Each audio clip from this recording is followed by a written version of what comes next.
nochigwano chategerarerarera kukara shuva ondirimani njoka yakara yiturire komeho momadhimbulukitho ngatukamo ngaashi tuli monena ngi.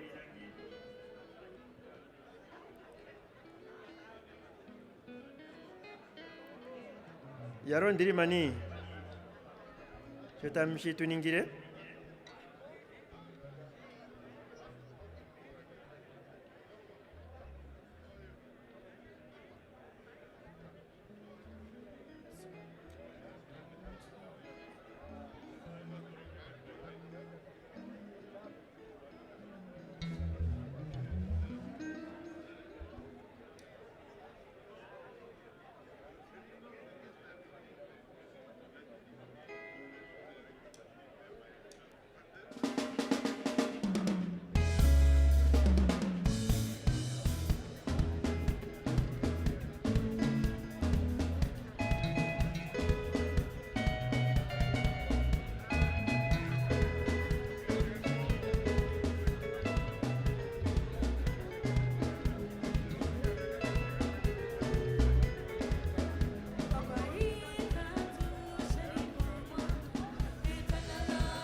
Let me take this opportunity to recognize the presence amongst us, of course, of the Chief Gossip, the chairperson of the traditional authorities. We have our founding fathers among them here, Honorable Malima, as well as Honorable Amadila.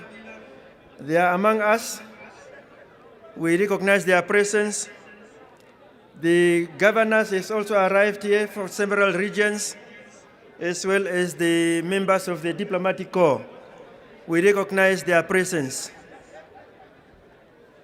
Thank you, Ndilmani. We may proceed.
basheni bakomi kopine.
Omanga twategerera omwiriki washituthi ondishinga kutseithira kucha areriyo tuyatamika tathikingane mukati ketu omuna chief gasi pangoka eriyo omkuruntu wo komiti njoka kutiwa oyareri yomthigululwakalo osho mukati ketu tuna akokori yetu mboka dino kutumbura mwakwatirwa omsimane kwa tate Filimoni Marima oshowo omsimane kwa Benia Madhira oshowo kareripo yirongo yoponje oyathika oshowo ndamonoponga secretary general wo ngundu njoka taipangere meme Sofia shaningwa nayo kwathika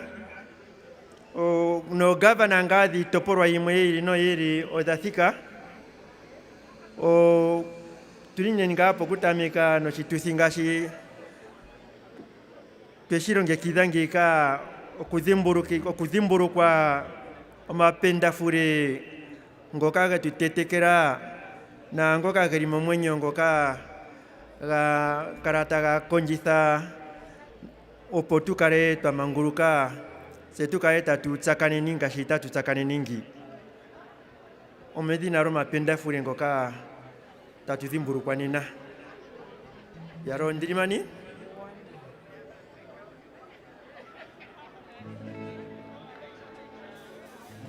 ningini nombuga tuwa popepi pepi nomnonga kune beshara oharita nomulumba semanu yo mapopsa mi pathino kucha emwe notavuru semanu yo mapopsa mi pathino kucha emwe notavuru 26 zo mwezi wa usi fwe oviri mweno matherongo mathero amanoni kupia mano semanu yo matopi zenje bode dotango tate ukoroni heno semanu yo matopi zenje bode dotango tate ukoroni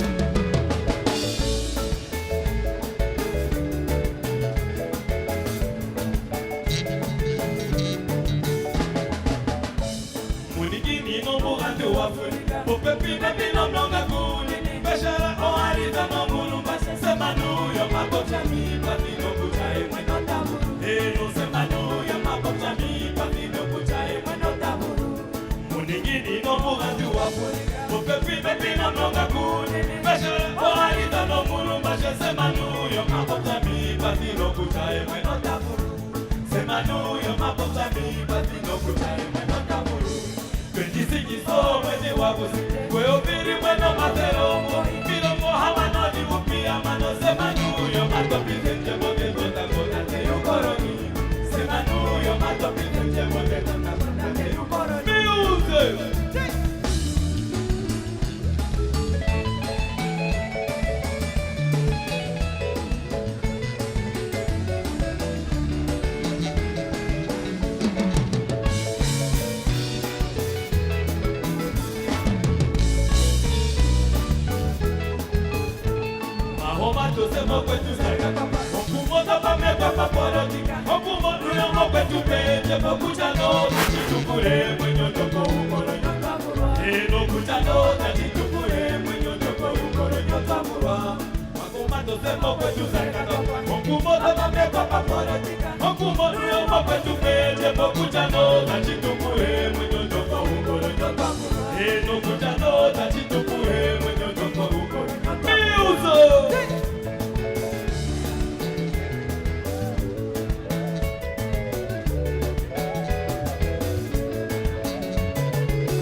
Topina na mama ngali ale ale twiga topi Tiga the beat.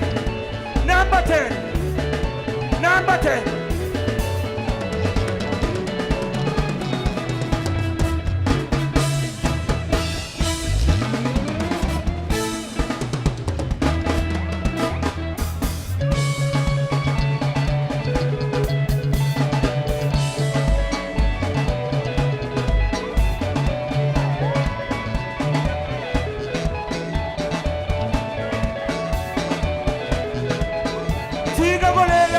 Mokiri base, kaina komi kolela, alega mokiri base, kaina komi kolela, aletika mokiri base.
Playboy.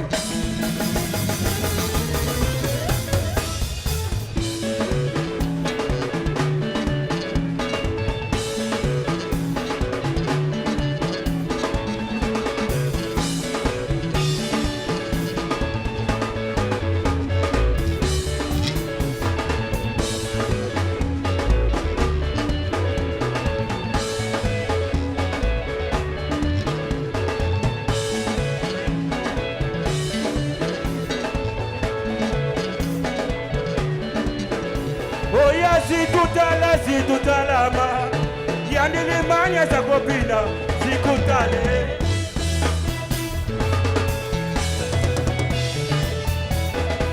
situtalama yandile manya za kopina sikutale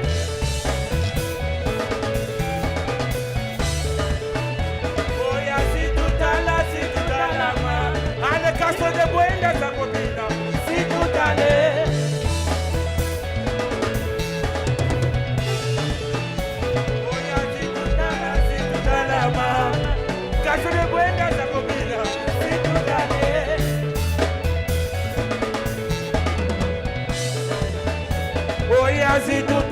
Sikutala na sikorando za kopina sikutale chauffeur.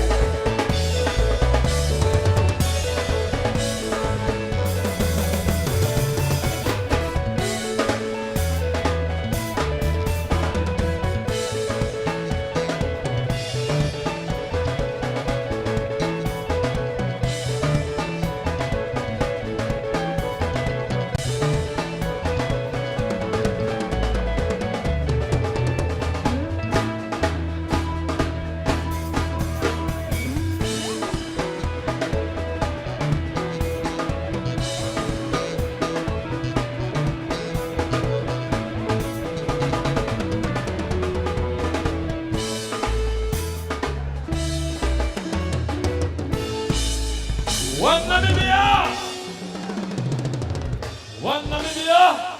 Mokatiketu natango omuna ndamono omkokori bumwe natango omsimane kwa helmutangula na kuri mokatiketu oshowo mayora wondoropa njika ya Omuthiya na okwathika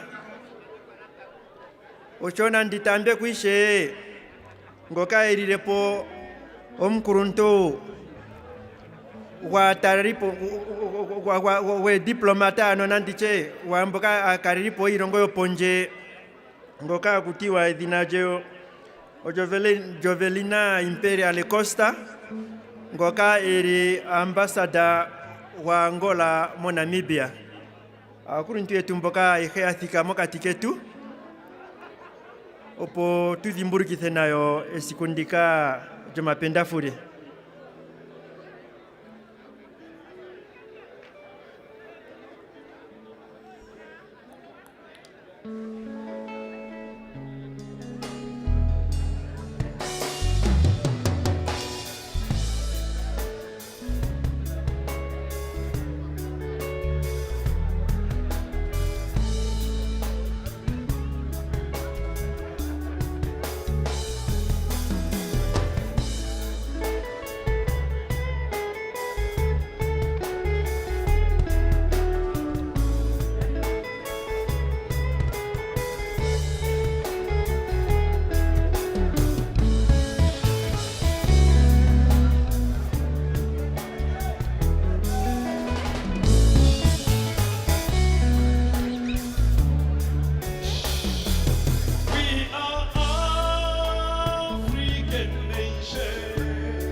Taken away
by the colonialists.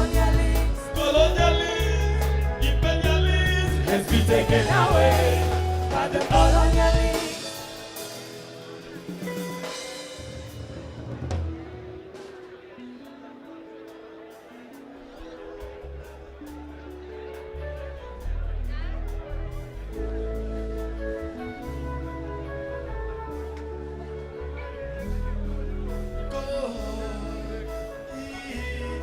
been taken away.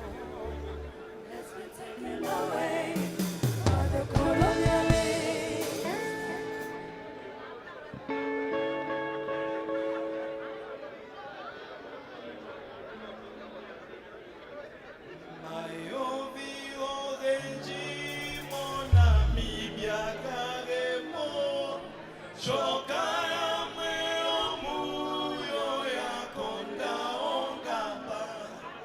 Mahepe konupika shoga inji para heri kore tumevi heri akanamo hirongo etu tindire unongo etu wahepa undorongo ya tungita uzemba useo yae ukoloni.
matanga getongo katage ya mokapare na tu hakere nyama kete turigoreni na turigoreni kandi muvite kandi vitari ondigoro mpokanande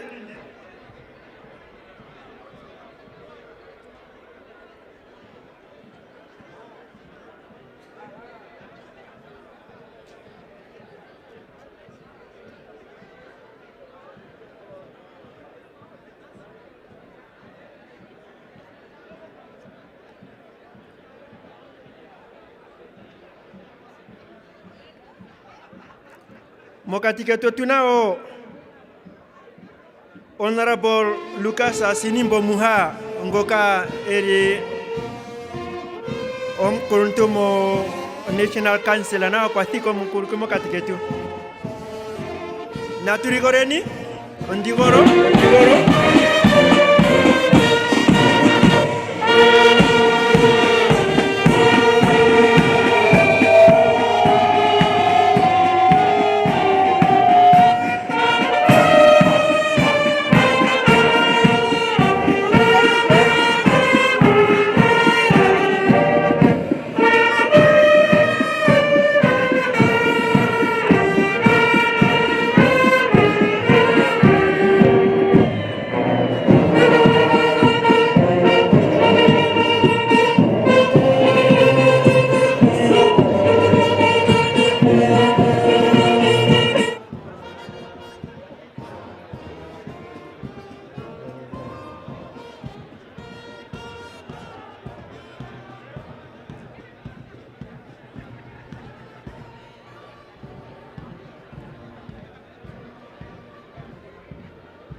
Amatina akadhona etumboka, moya taranga achota munikana wangaka.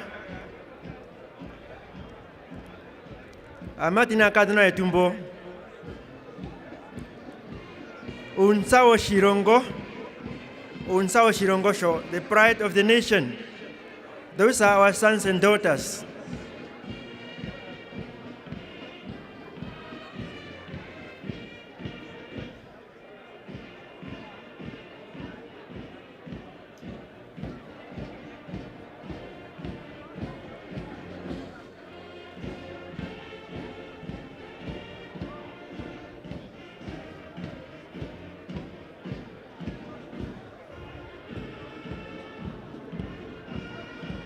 Tahiti etangaro pevi,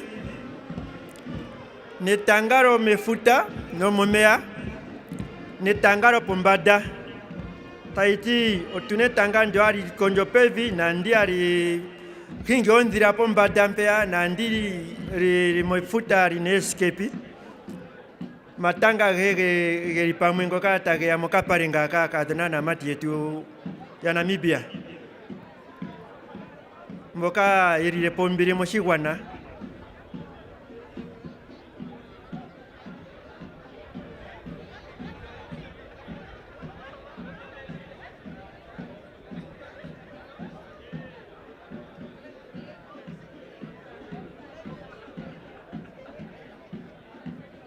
As I just said, these are our sons and daughters. There's the Defense Force, the Air Force, and the Navy. And this is the pride of the nation.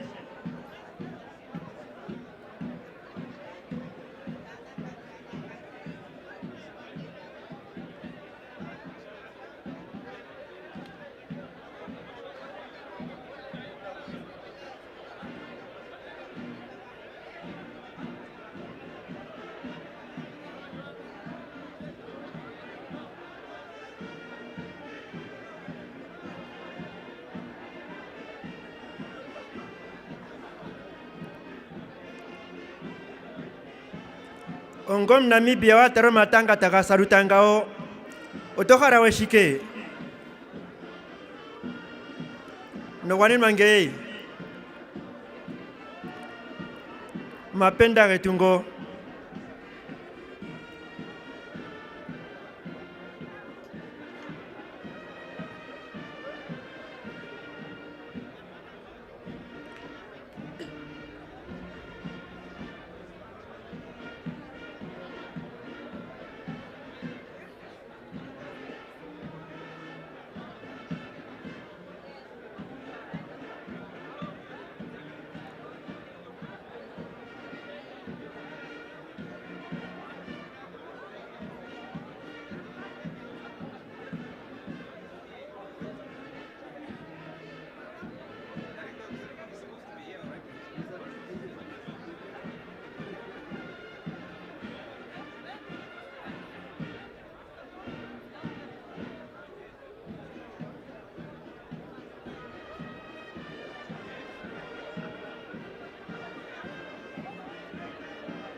Say that.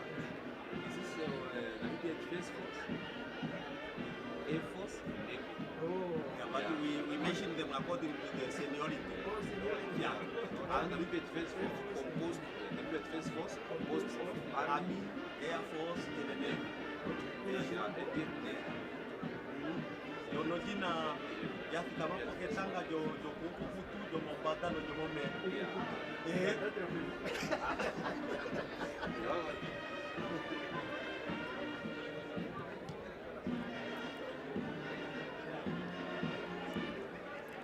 That's the Namibian Defense Force.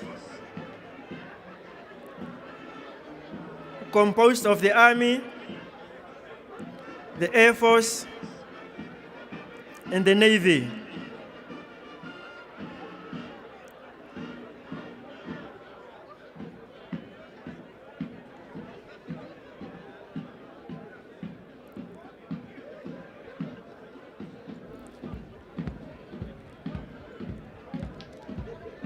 Etangare kameno litundika rakwatira pokito por etatu Alright. Army Hold! no Air Force anjoka hari kingo ndiraro pombada no showo o Navy njoka yomefuta oshowo mo mironga.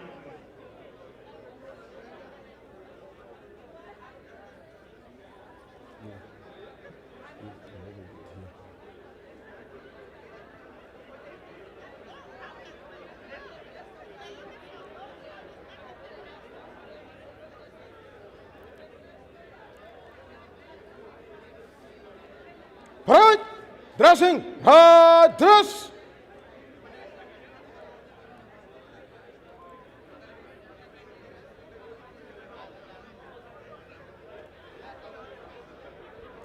Eyes front! Standard is! Stand easy!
mokatika kokori etumbo kanda tumbura mpaka natango ndamona mo omsimane kwa meme pendukeni itana ngopuna kokori mbokina ndi tumbura pamwina ndi amona wathinyenga muyarombure njopo ngatu ya tambeko yakarenga eshiwike kucha omweri mokatike peni.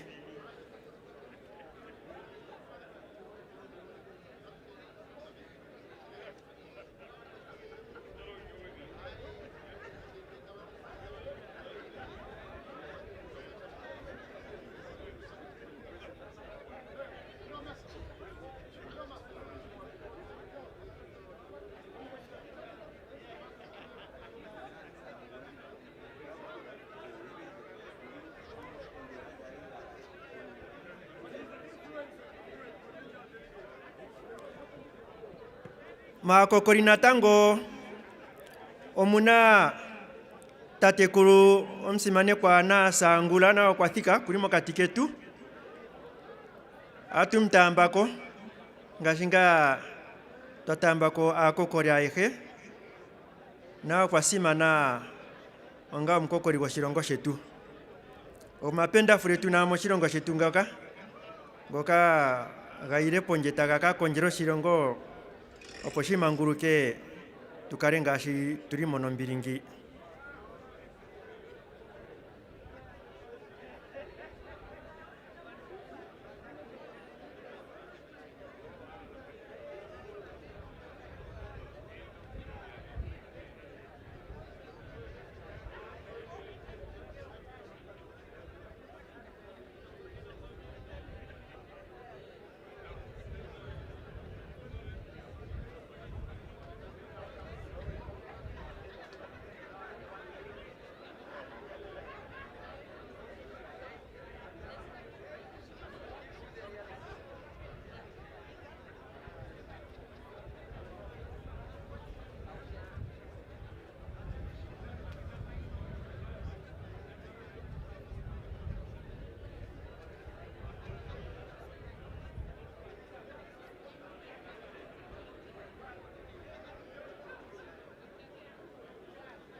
omuriki washituthi omuriki wa programa yetu nayo kwa thika ngani simane kwa tati kuru France Kapofi ngoka eri o minister yo defense no veteran affairs nayo kwa thika ngani ka tutamekenyo programa yetu paifengi.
I also recognize in our presence a team from the Limpopo province of South Africa who are visiting our northern regions.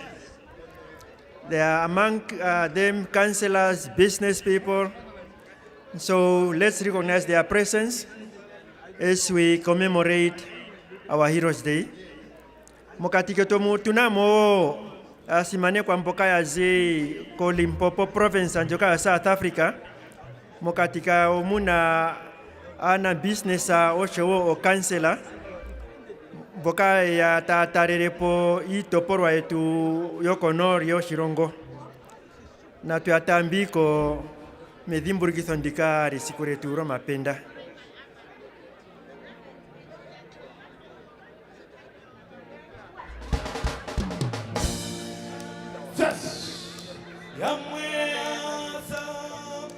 Yamwe ale manegwa, yamwe akaponge kwa Namibia bichu yamba. Ohaiwa, yamwe asa. Ohaiwa, yamwe ale manegwa, yamwe akaponge kwa Namibia bichu yamba. Ndimbora papo kwa itapenduka, namido tadengelele. Tukuze nyama tano bazuka Namibia.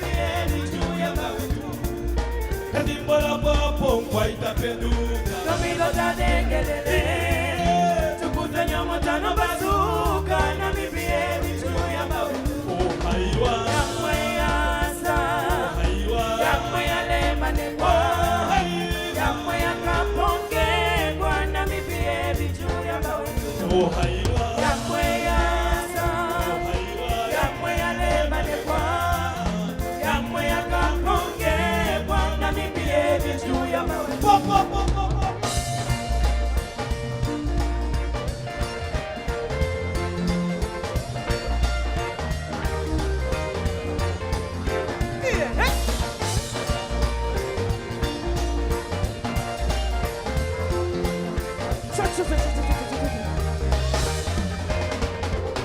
Inotira eso, inotiro mizi, taikungulu kashiwana. Chaninge kuiro tushilongo chetu, Namibia bitu ya mawetu. Inotira eso, inotiro mizi, taikungulu kashiwana. Chaninge kuiro tushilongo chetu, Namibia bitu ya mawetu. Oh haiwa, yamwe yasa, yamwe yale manekwa, yamwe yakaponge. Yamwe yasa, yamwe yale manekwa, yamwe yakaponge kwa Namibia bitu ya mawetu.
Thank you very much, Ndirimani.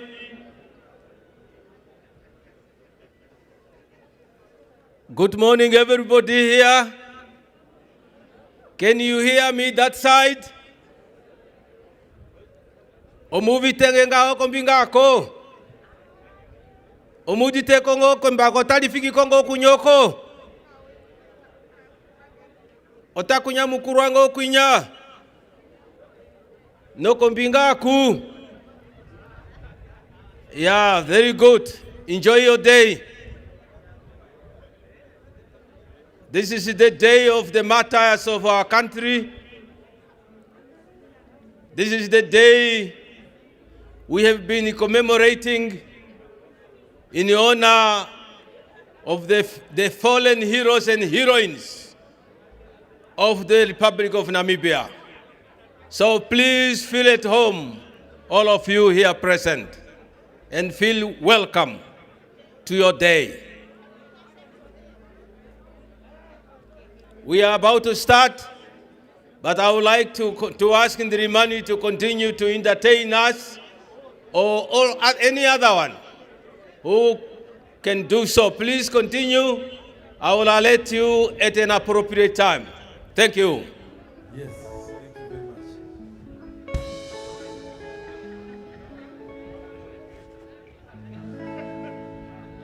You are Africa. Naiyelule pandela. Ukwao wananga. Afrika iagane.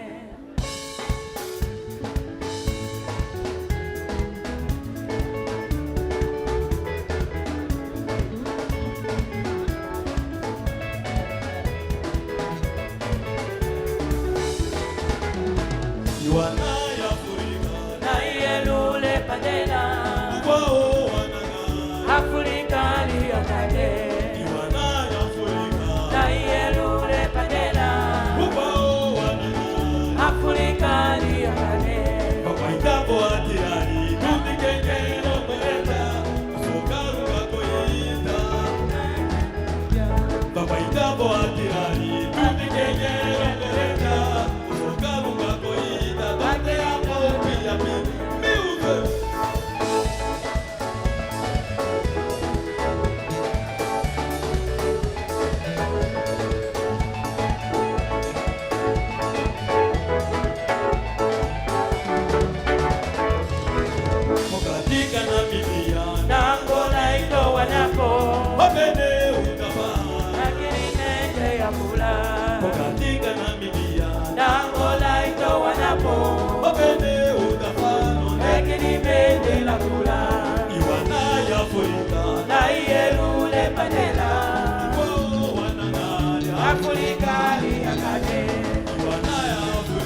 Afrika na yelule padena ewa wanangali Afrika liangale Pokatika Namibia Nangona ito wanapo Nekini mende la kula Pokatika Namibia Nangona ito wanapo Mapende utafa Nekini mende la kula.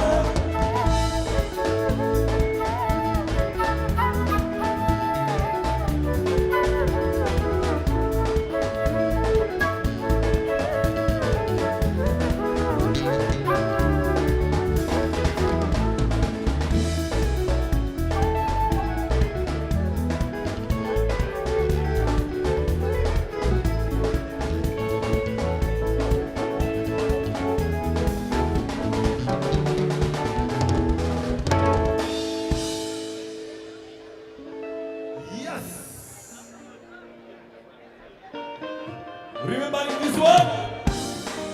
Upandela katuwete.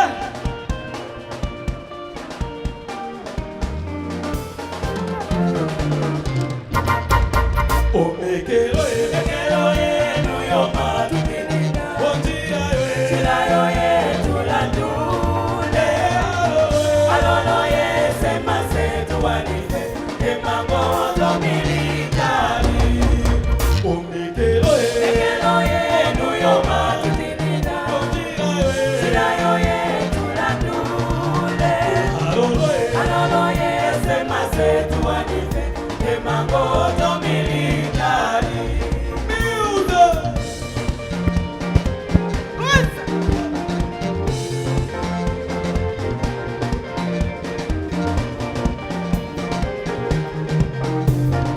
Alondrimani. Hello. Thank you.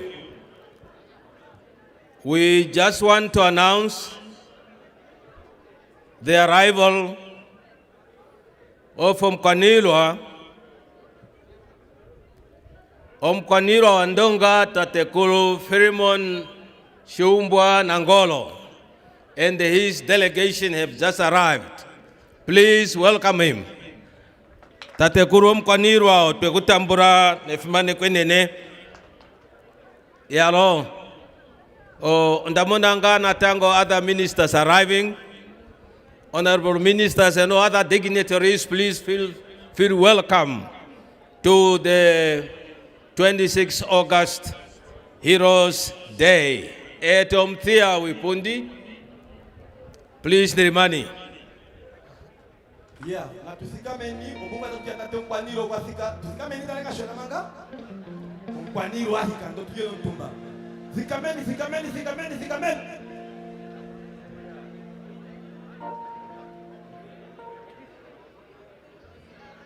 Upandela we mumbada upandela kwasika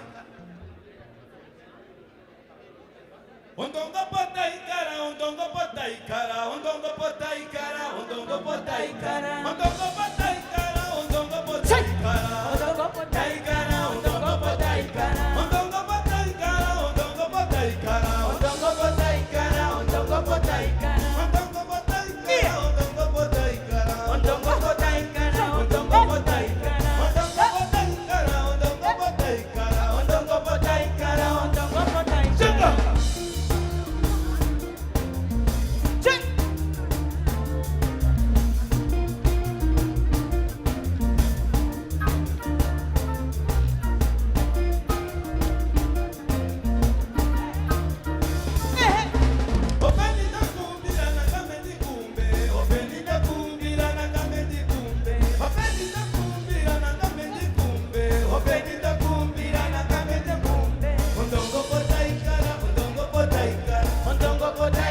Inariro marara getunyega. Omeme wandinariro tatokera kokule. Inariro marara getunyega. Omeme wandinariro tatokera kokule. Oke humbo jima wana kope. Oke humbo jima wana kope. Oke humbo lina jikitato. Wakata jikita hukumi bayana. Oke humbo lina jikitaya. Wakata jikita hukumi bayana.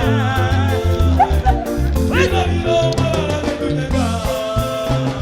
Omeme wanyino hilo tatoke wako kure. Hilo hilo marara getunyega. Omeme wanyino hilo tatoke wako kure.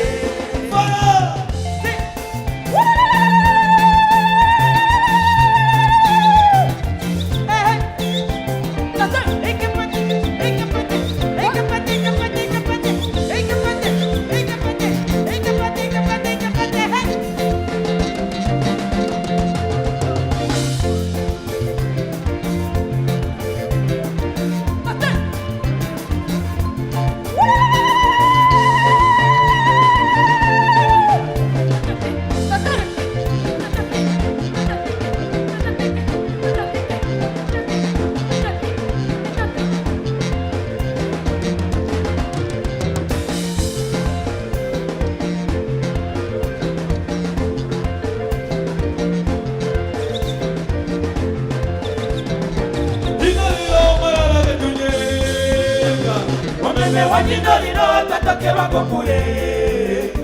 Jinoliro marara getunyega. Omeme wanyinoliro tatokera kokule. Oke humbo jima wana kope. Oke humbo jima wana kope. Oke humbo lina jikitato. Wakata jikita hukumi bayana. Oke humbo lina jikitayo. Wakata jikita hukumi bayana. Inariro marara getunyega. Omeme wanyinoliro tatokera kokule. Inariro marara getunyega. Omeme wanyinoliro tatokera kokule. Ondongoro-ndongo, ondongoro-ndongo, ondongoro-ndongo, ondongoro-ndongo, ondongoro-ndongo, ondongoro-ndongo, ondongoro-ndongo, ondongoro-ndongo. Tatay, tatay, tatay, tatay. Mande kuwa muziro, hagate momriwe, kuwa patoshiromo, shando ganangoro. Mande kuwa muziro, hagate momriwe, kuwa patoshiromo, shando ganangoro. Tatay, tatay, tatay, tatay. Hey, hey, hey, hey, hey, hey.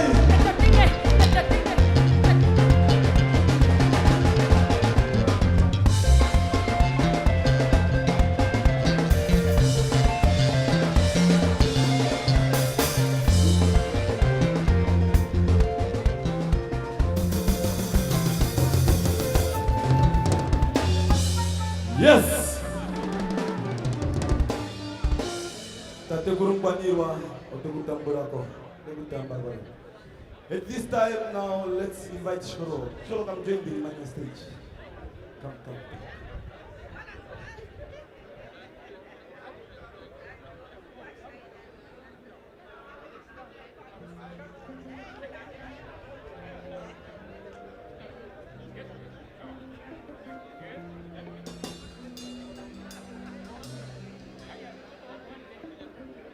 One, two. Thank you.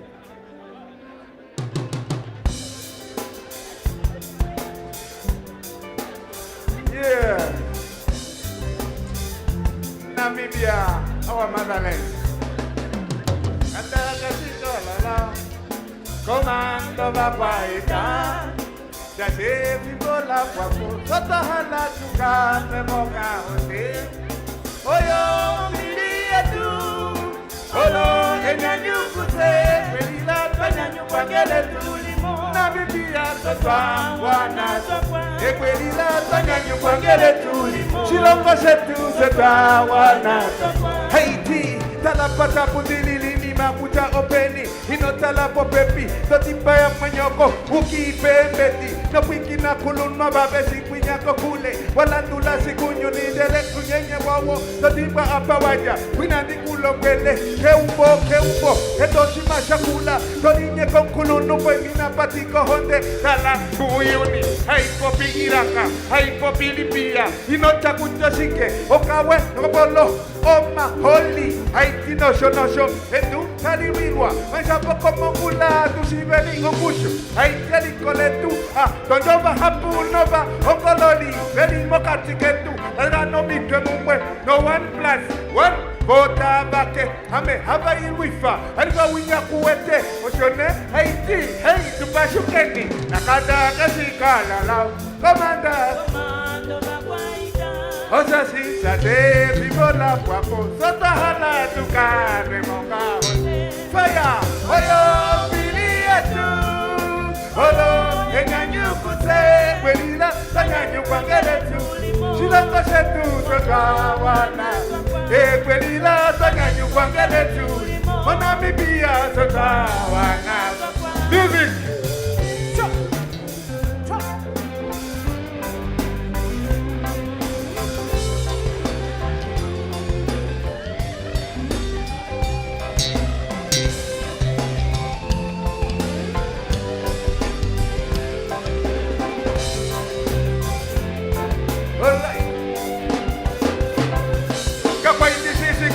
Boli oganu bange omwame batala beli nekelange ombirika kwa indisi singa shopo manga tale kopola shalongo malipo simutale momesho pondisi besi mahala ame okana kendi tamifa ondumbo na ise ondila oile dasite kontopolo la pumba que se frimboli ulike ondila yela tulafano basikibe galo que se umena shae así que ne tutungeño siwana sisetu baitwe pimboletu ita iya ihulu Potapai fatuli kwete monshira Potapai fatuli kwete monshira Potapai fatuli kwete monshira Potapai fatuli kwete monshira Amiti kwata konshila Telo hedende kontwe bukwata konshila Kaumeto kengelelwa Ondo hokata nauka Deta wia ukulie Ameshidilika disi emanguluko Elila kese umwe Uno na dauta nauka Kese umwe na shai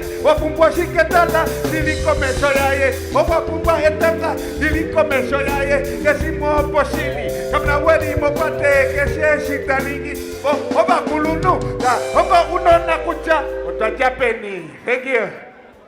Yes, Nirimani. Give me time. Just give me time.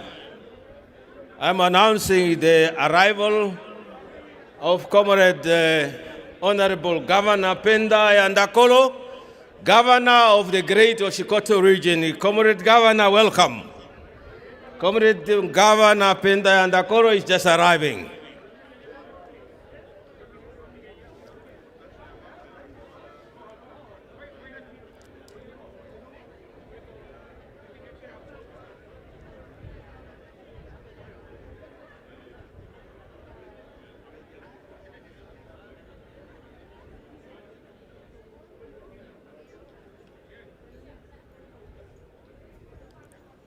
Our service chiefs, Commissioner General Toafeni Amunyera, Inspector General Joseph Shikongo are just arriving. Welcome, generals.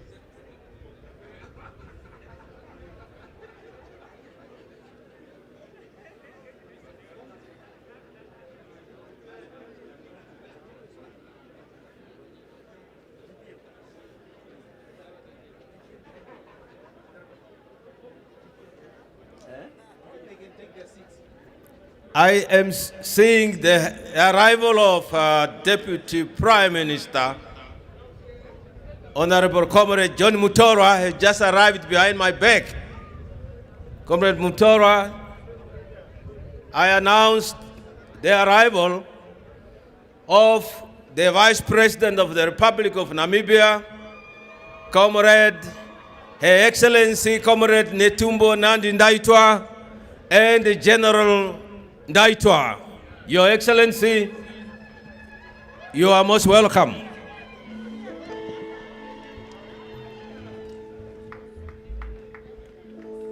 If we are clapping hands, let's clap them and clap them loud. Yes, thank you. Gao. Yeah. Very good. That is better.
Yes, Dirimani.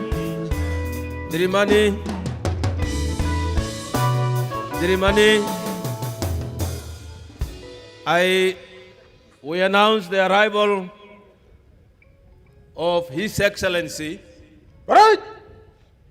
Right. Attention. Dr. Nangolo Mbumba, Tufikameni. Commander-in-Chief Tufikameni. of the Namibian Defense Force, is arriving and he is now giving a salute to the population that side. Let's remain standing as we expect him to arrive this side. Dirimani. Upandera mongada.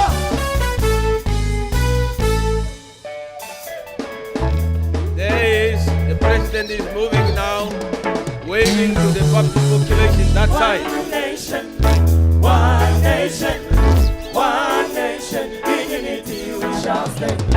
One nation, one nation, one nation, in unity we shall stand. Nangolo Mbumba, our commanding. Nangolo Mbumba, our commanding. Nangolo Mbumba, our Namibian president.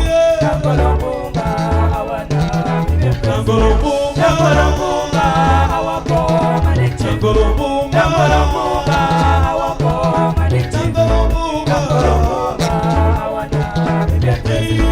Nangolo Mbumba, our Namibian president.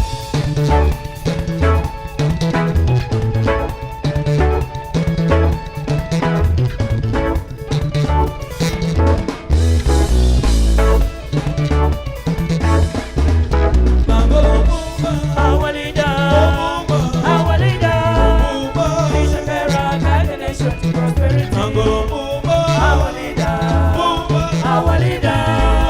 he shall bear our guide the nation to prosperity. Our leader, he shall bear our guide the nation to prosperity.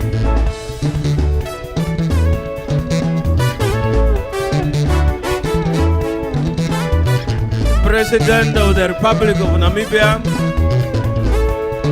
His Excellency Dr. Nangolo Mbumba, is now waving at the tent of the veterans.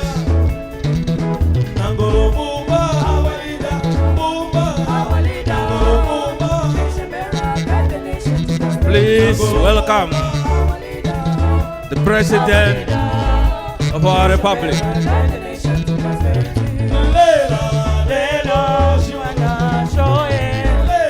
Welcome the President of our Republic.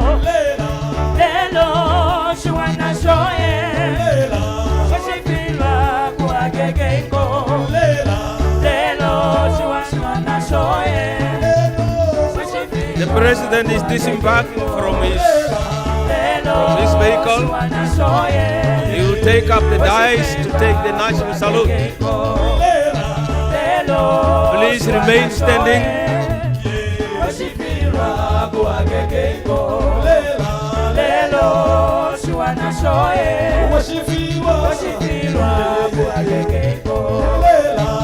President is mounting the dice.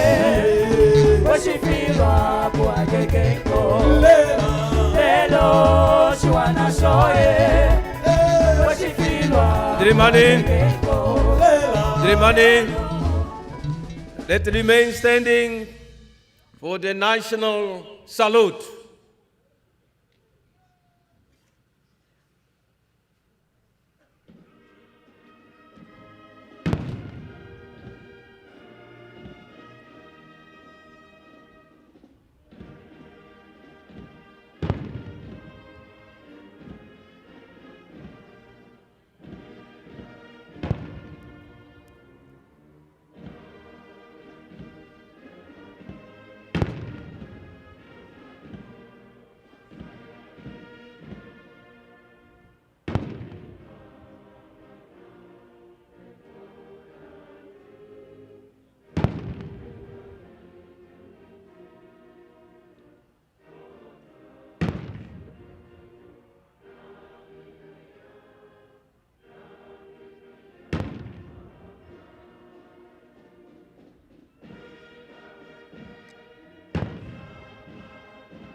Your Excellency, Dr. Nangolo Mbumba, President of the Republic of Namibia and Commanding-in-Chief of the Namibian Defense Force, the parade is formed up, consists of the Army, the Air Force, the Navy, joined by national color, followed by armament display, the fly past, and free fall.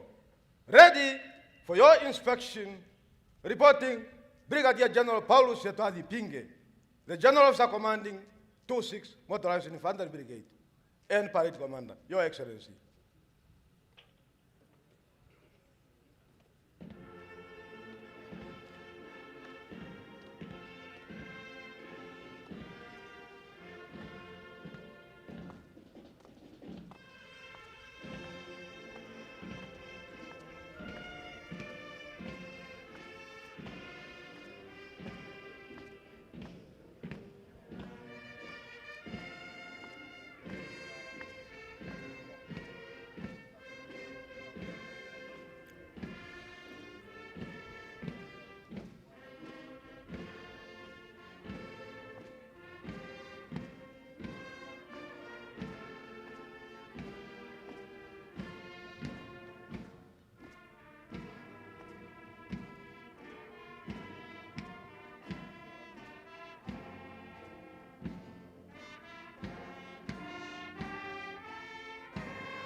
Your Excellency, may I have permission to march past in the march of the parade, Your Excellency?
Parade! Udel! Arms! Bend, take post.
Parade!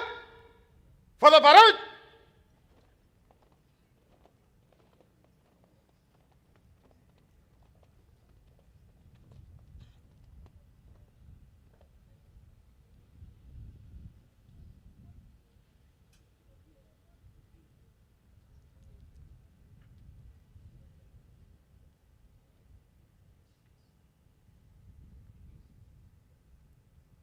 Parade, battalion! Karabati leading. The parade will march past and march off in line of battalion column. Distance between battalion 10 meters. The whole parade, right, turn.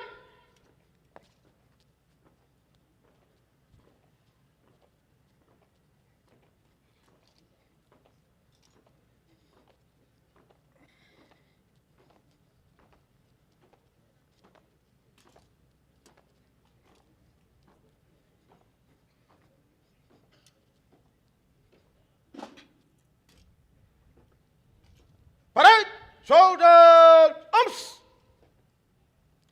Pirate stop, forward, march.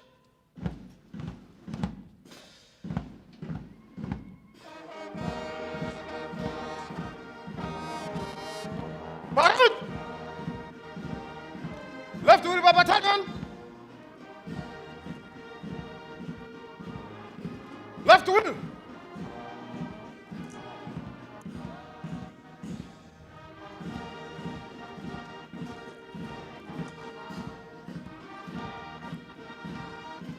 Parade!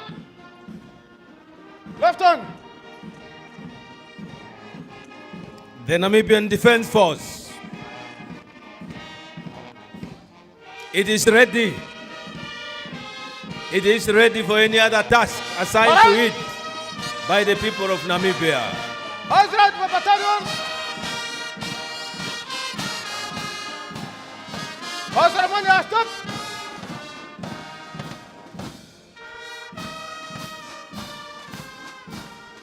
March!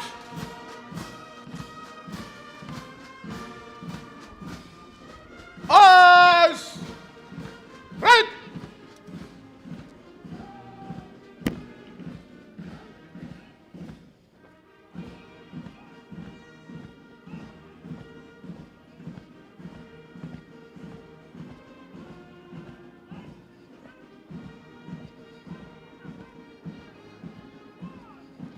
Eyes! Front!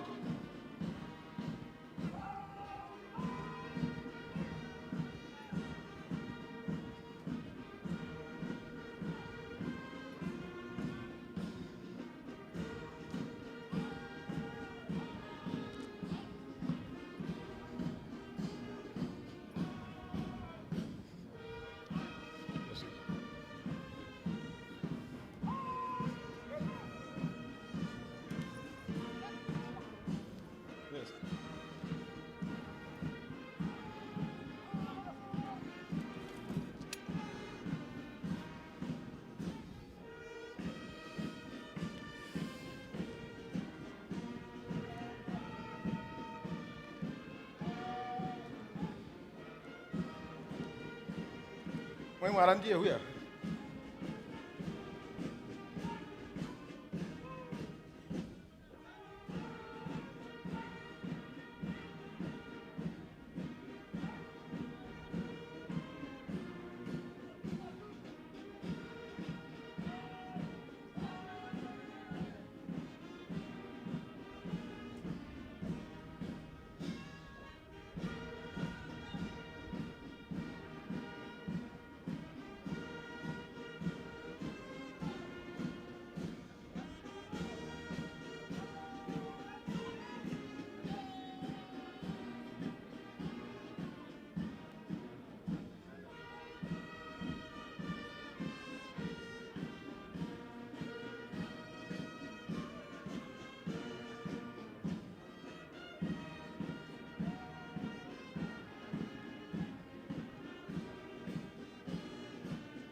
Now what is following is they are displaying their tools of trade. some of their tools of trade. He's following them.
Hello. Thank you.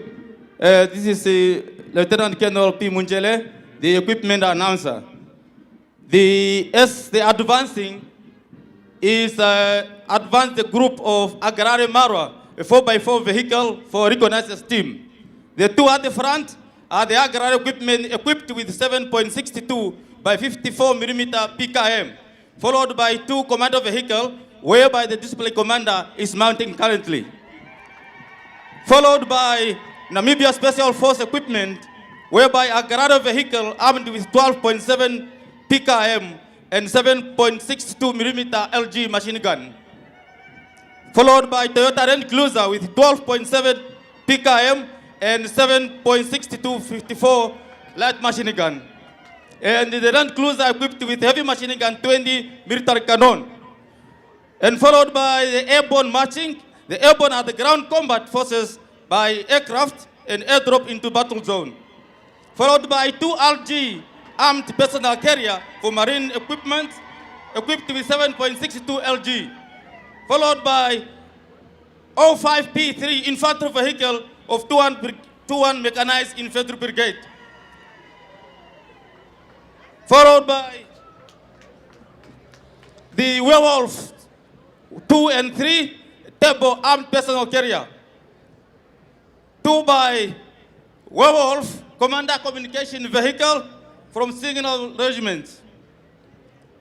Followed by 81 vehicle mounted automatic motor battery reconnaissance light artillery equipment, led by a Dongfeng higher mobile 4x4 battery reconnaissance vehicle, and then 4 crew of 81 vehicle mounted automatic gun systems.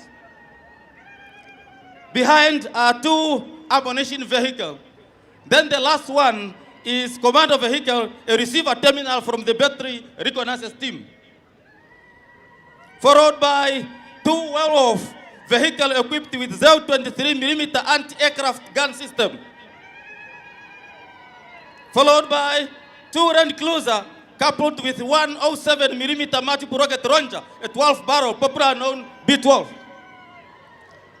Followed by 122mm multiple rocket launcher, grade 1, 36-barrel mounted on ZIL vehicle. And then 2 by vehicle Yanan 250 mounted with 122mm multiple rocket launcher BM-21, known as Katusha. And then 2 Samir 100 carry gun truck coupled with 140mm gun 2 gun system howitzer. The next are the logistics support equipment, whereby 7-ton Ural truck driven truck, a cargo vehicle.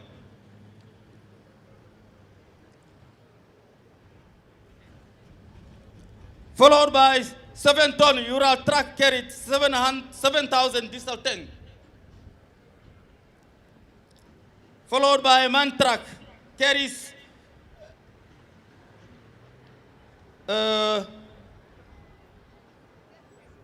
mobile workshop, and then firefighting equipment. Then the last is Ural, is a Casper vehicle turned into light recovery system. Those are the ground forces military equipment. We are also further expect the fly past of the Namibian Air Force, consisting of 3 by K8 in a VIC formations, led by the following pilots. The wing commander, Shilongo Erifas, will be rating the formations with an assistant co-pilot, Flight Officer Hangula. Number 2, Squadron Leader Zane Klassen, a co-pilot, Flight Officer Franz Heimbody. The 3rd, Wing Commander Franz Topias, with a co-pilot, Flight Officer Pameni Neshila. The equipment will be followed by Yankee 12 or 1-2 for free fall, flown by Wing Commander Changadi and the co-pilot Flight Officer Naikete.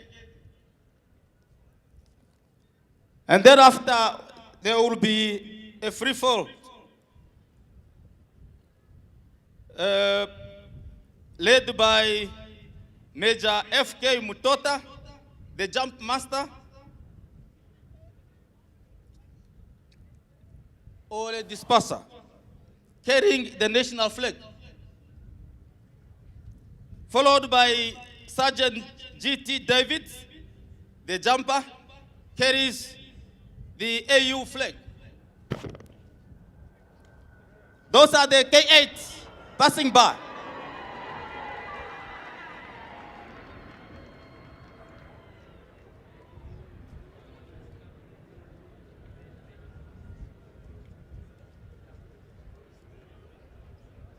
As now we are expecting the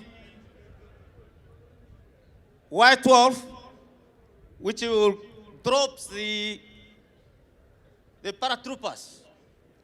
As I have been just mentioning their names of the paratroopers, I will start with Major F.K. Mutota, the jump master or a dispatcher, carries the national flag. They are already above our heads. If you can shoot your eyes up there, you might recognize whom we expect first at the ground, who is now the Major F.K. Mutota, carries the national flag.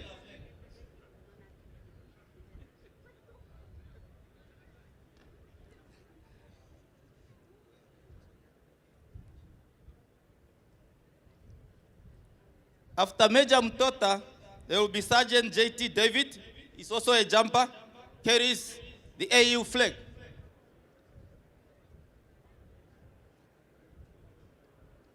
Then followed by Captain F. Kanguga,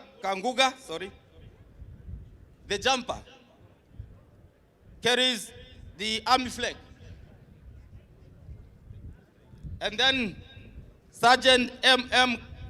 Kantana, who is also a jumper, carries the Air Force flag.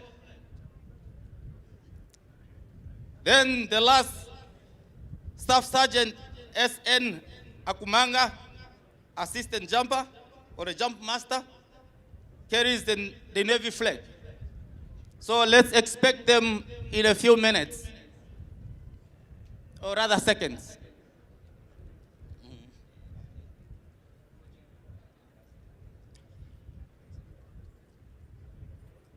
There is Major Mutota, the jump master, and carries the national flag. Let's welcome him down. While we have got safety officers at the ground, Warrant Class 2, G.K. Hausiku, who's a drop zone safety officer, and then Sergeant S.E.T. Iambo, the assistant drop safety officer. There is the master, the Major Mutota, with the national flag. See him coming down. Welcome him down. Big hands. Yes. Very good, safely. There is Major Mutota, the jump master, with the Namibian flag. Followed by Sergeant J. Davids, the jumper with AU flag. Safely landed.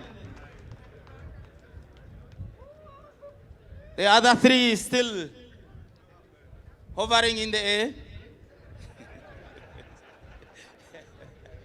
They're enjoying the sky, rather. It's a nice wind. Right. We are expecting now Captain F. Kanguga, who carries the army flag. They are still hovering around. Let's expect them in few seconds.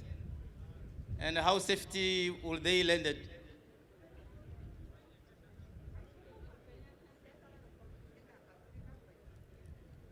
Yes, that's Captain Kanguga. He's also approaching the landing zone. There's Captain. See how he relaxed he is to land safely on the ground.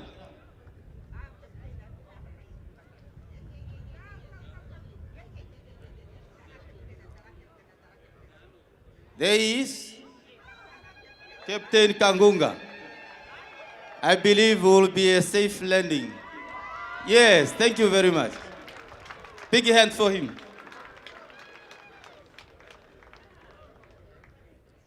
Next is Sergeant M.M. Katana, who is also a jumper and carries the Namibian Air Force flag. See him coming?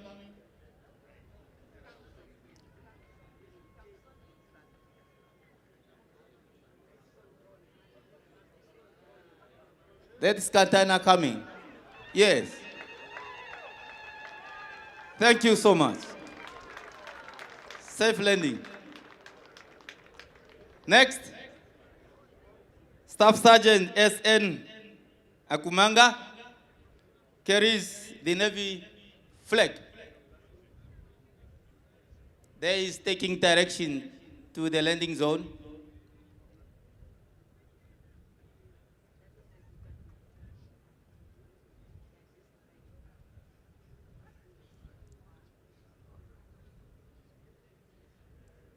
There is Staff Sergeant Akumanga.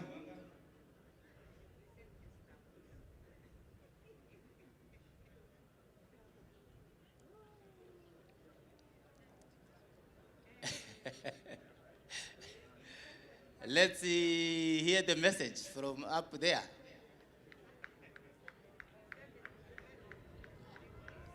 Yes. There is coming. That's Akumanga also land safely. Thank you so much.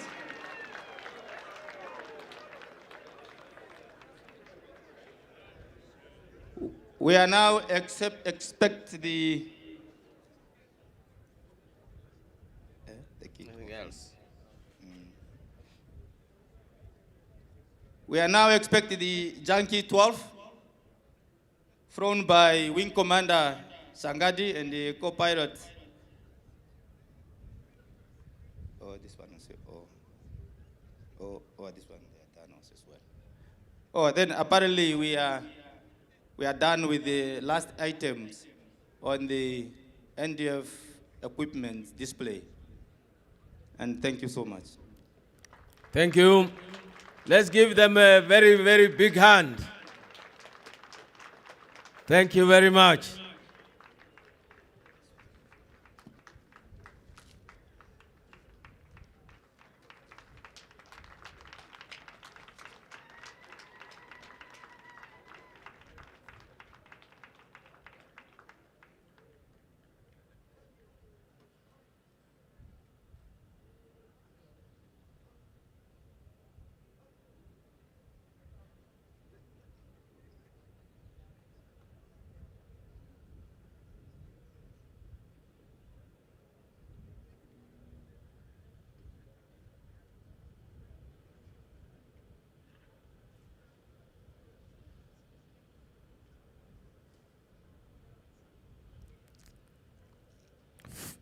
photo opportunity comes once.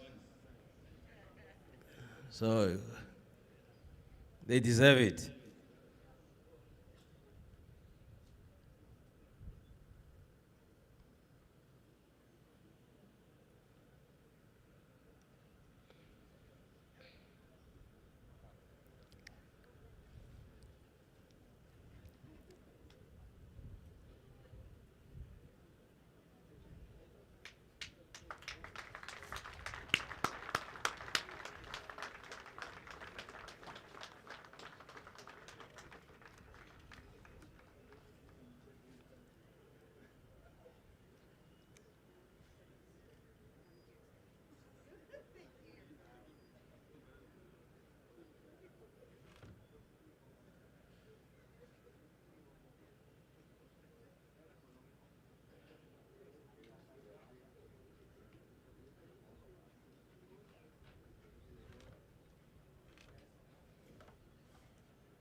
Please, you may be seated now. Thank you very much.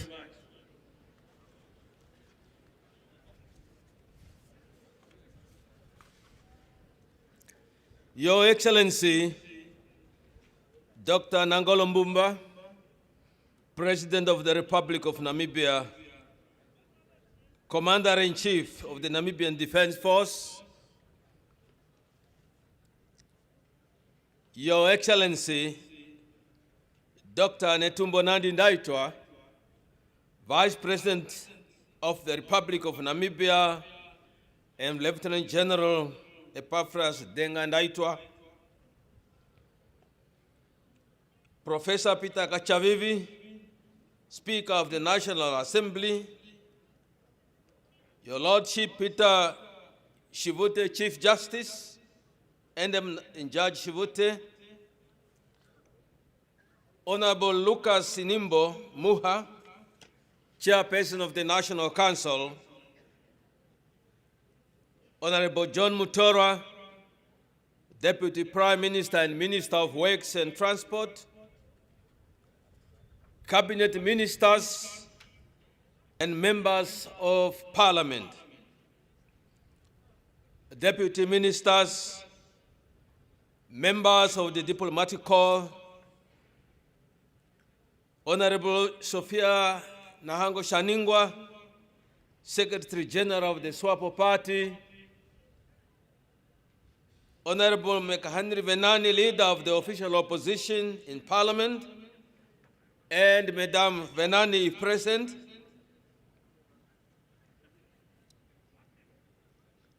Madame Monica Gainkos, our First Lady, if present, Honorable Penda Ndakolo, Governor of Oshikoto Region, and other governors here present, service chiefs, special advisors, Dr. George Simata, Secretary to the Cabinet, executive directors, and all senior government officials, comrade veterans of the National Liberation Struggle,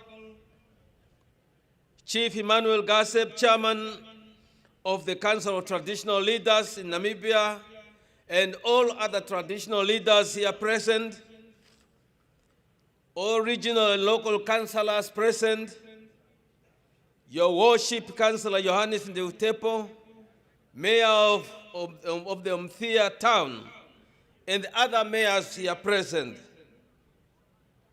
Reverend Linekela Shikulo and other religious leaders present, members of the media, ladies and gentlemen, good morning.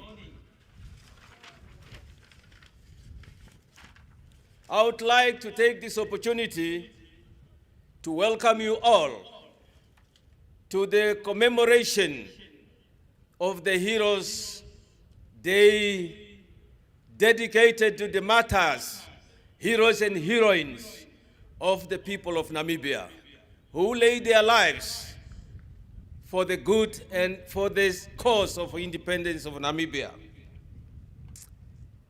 The struggle to free Namibia started way back by our forefathers as soon as at the advent of the settlers in our country. That call was taken up by SWAPO party, SWAPO of Namibia, and on the 26th of August, 1966, the first shot was fired at a colonial apartheid oppressive system in our country. Since then, August 26 has been commemorated as a day of our heroes. At the independence, the government declared August 26 as a national Heroes Day. That Heroes Day is aimed at commemorating and paying homage to all those who gave up their lives for the good of Namibia. Whether in those yesteryears at the advent of the settlers' arrival in Namibia, or those that have sacrificed their lives in the struggle waged by SWAPO to free Namibia. This day is a national day for all of us. So I welcome you all from all walks of Namibia, from all walks of life. Welcome to your national day. Comrade President, our program is very clear, and my task is now to invite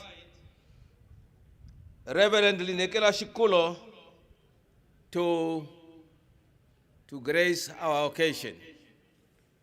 Reverend Shikulo. Thank you.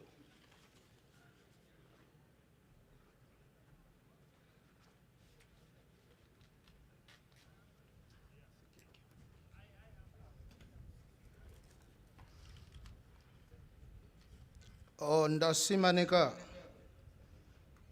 o protocolo ngashi aturapo nde inandikhala kukalina ndipo pitho mpresidente wa Shirongo oshowo onkwanirwa wa ndonga oshone atuheni akwashiwana na asimane kwa aehe ye koshituthishi ondapurwa ndireshe shimwe tashizime mbwe apuki oshoegalikana ndakhala kushininga. As I'm going to read Deuteronomy chapter 6 verse 10 to 12, and it reads as follows. When the Lord your God brings you into the land he swore to your fathers, to Abraham, Isaac, Jacob, to give you a hand with large flourishing cities, you did not build, houses filled with all kinds of good things, you did not provide. Well, you did not dig vineyard and olive groves, you did not plant. Then, when you eat and are satisfied, be careful that you don't forget the Lord who brought you out of Egypt, out of the land of slavery. Amen.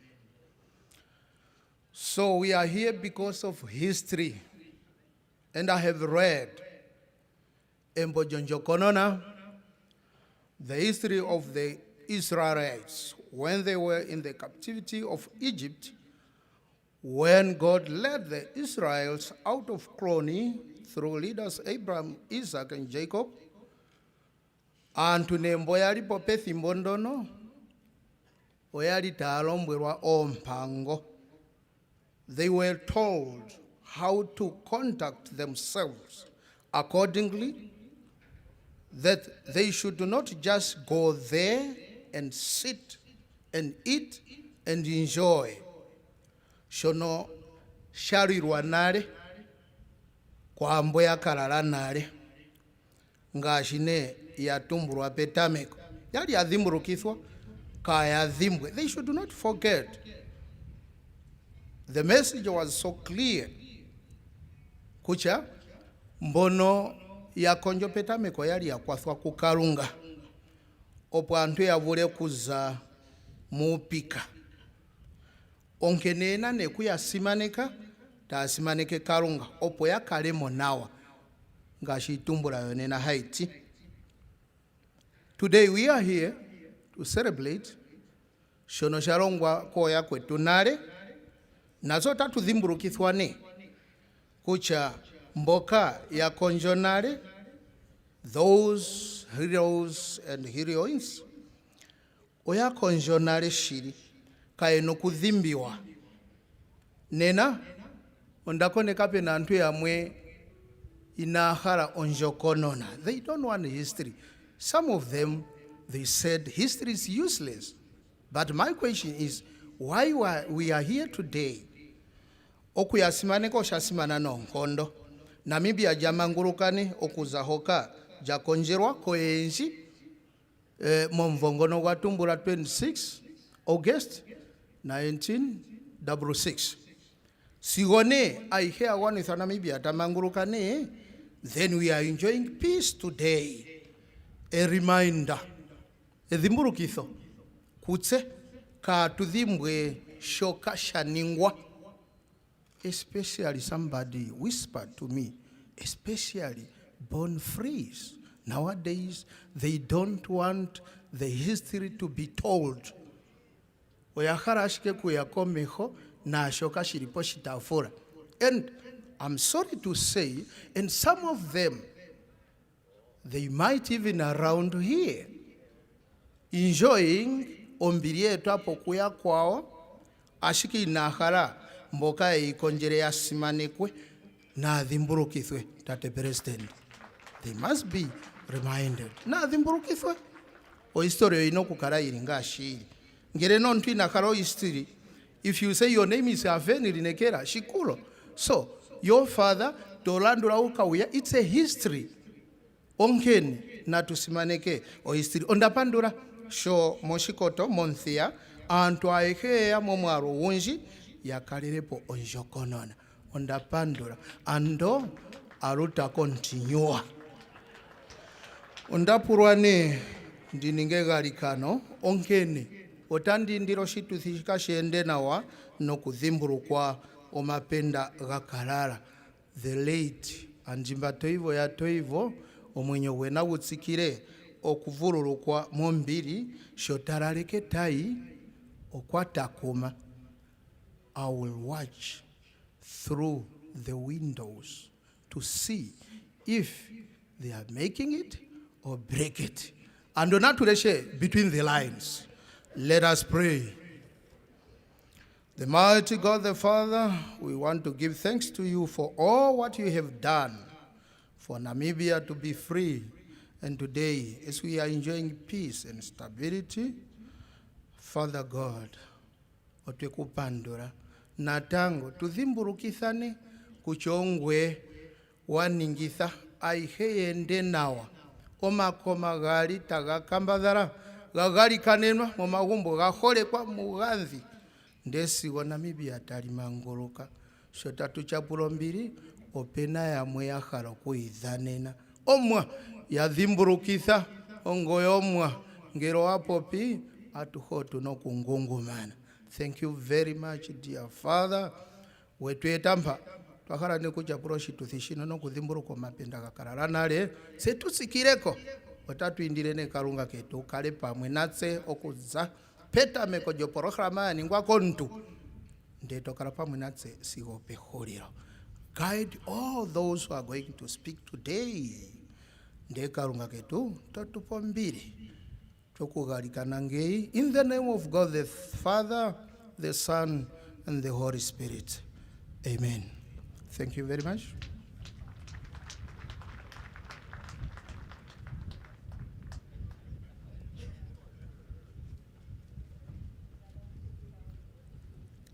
adonodo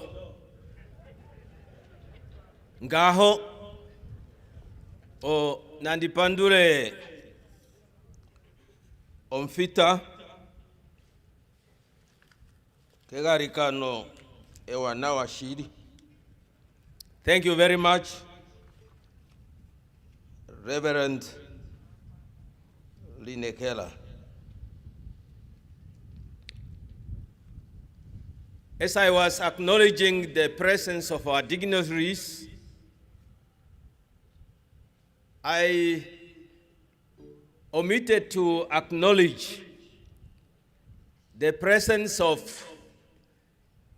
the veterans, especially those who were in our National Assembly. My boss, my comrade, the citizen. I think you know who the citizen is. Do you want me to mention his name? It's Comrade Nahas Angola. Comrade citizen, welcome.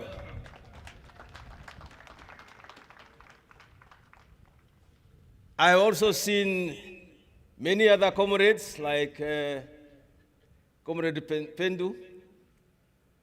She is there. Comrade, it's not on purpose that I did not, but now I am doing it to say I acknowledge your presence, comrades, and many of you, comrades, that I have not acknowledged. So, I was also informed to announce that these vehicles, the vehicle number 195-582 Ventuk, your lights are on.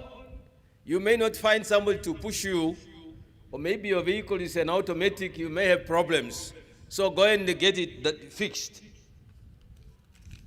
Your Excellency, it is now my honor to invite Ndilimani to give us one before the next speaker. Ndilimani, I have you in my program. You are the next. But you give us a very beautiful selection. Thank you very much. Thank you. We are here.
Thank you very much, Ndirimani. Let's give Ndirimani a big hand.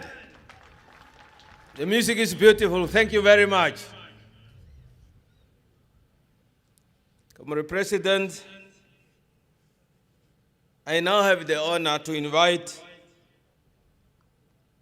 the Honorable Comrade Penda Yandakolo, Governor of the Great Oshikoto region, to welcome us into this region. Comrade Penda Yandakolo, Governor.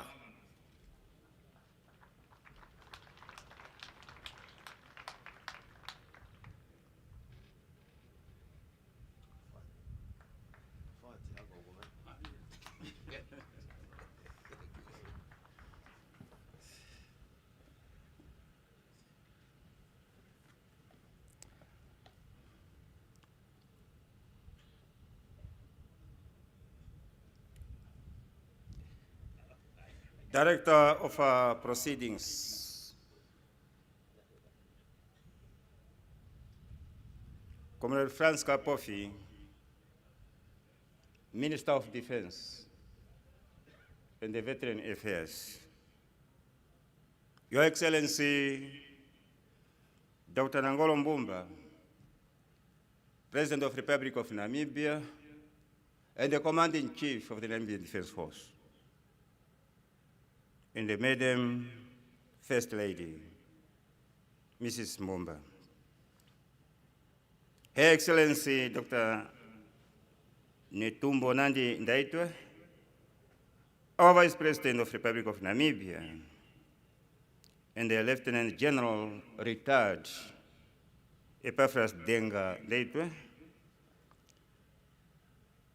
Right Honorable Saraku Wongero Amadila, Prime Minister of the Republic of Namibia, and the Comrade Onesimus Amadila, Comrade John Muturwa, Deputy Prime Minister, and the Minister of Works and Transport, Honorable Professor Peter Kachavivi, Speaker of the National Assembly, Honorable Lucas Sinimbo Muha, Chairperson of the National Council, Your Lordship Peter Shivote, Chief Justice, and the Madam Judge Shivote, Honorable Ministers and Deputy Ministers, Members of Parliament, Your Excellencies, Member of Diplomatic Corps, Comrade Sophia Shaningwa, Secretary General of SWAPO Party, Leader of the official opposition party in Parliament, Honorable Venani, and the Madam Venani. All leaders of opposition party present, fellow regional governors present here, distinguished service chiefs, members of the Namibian Defense Force, police, correctional services, Honorable Chairperson of Oshikoto Regional Council, and the other chairpersons of regional councils present here, regional and local authority councillors present, esteemed veterans of liberation struggle, Hoab Emmanuel Tatekuru, Chairman of the Council of Traditional Leaders, Tatonkwanirwa Washitunda Shandonga of Ondonga Traditional Authority, and the other traditional leaders present here, Reverend Comrade Linekera Shikulo of the Evangelical Parish here in Omuthiya, all our respected religious, traditional, and the community leaders present here, distinguished invited guests, members of media, fellow Namibians, good morning.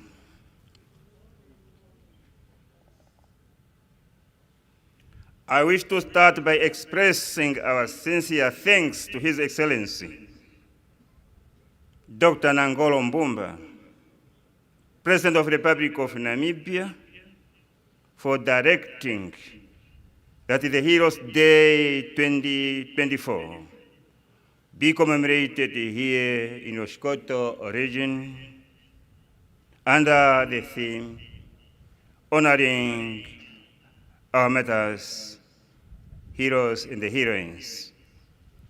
In the same breath, I would like also to express my gratitude to His Excellency, late Dr. Hage Geingob. May his soul continues rest in peace.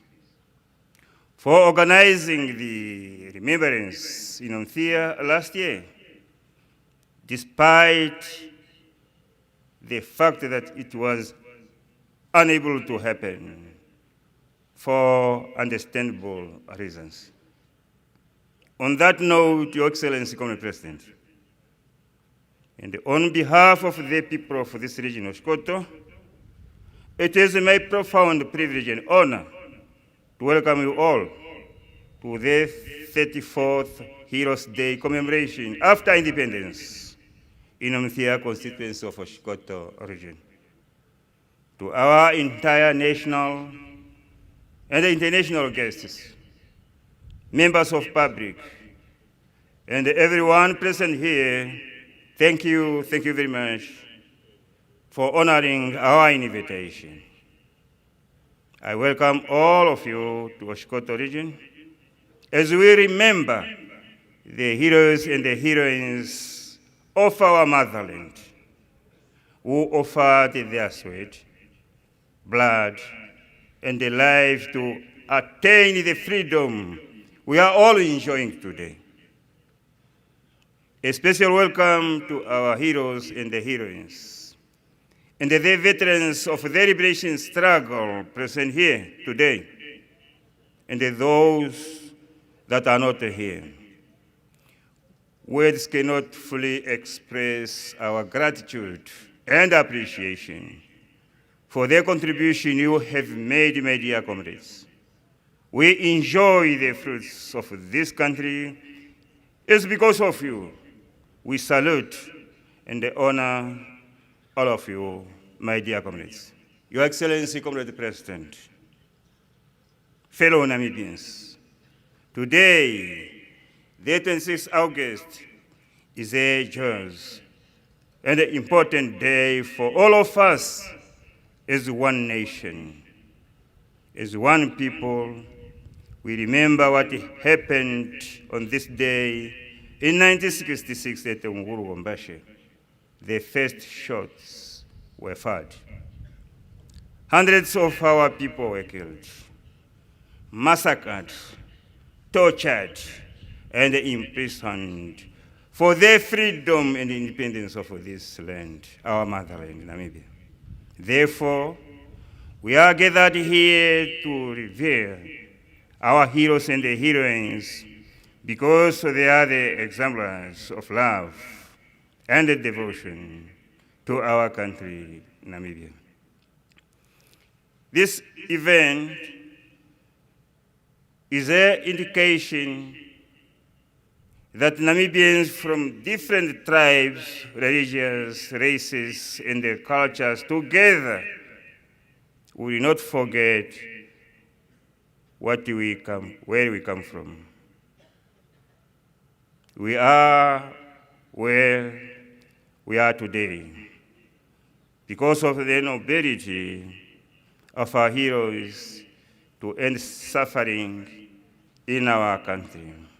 At the same time, Comrade President, I wish to inform the nation that we should not only remember every 26th August as a Heroes Day, but let it be more meaningful by celebrating or commemorating on our Heroes Day every day, then just routine commemorations every year.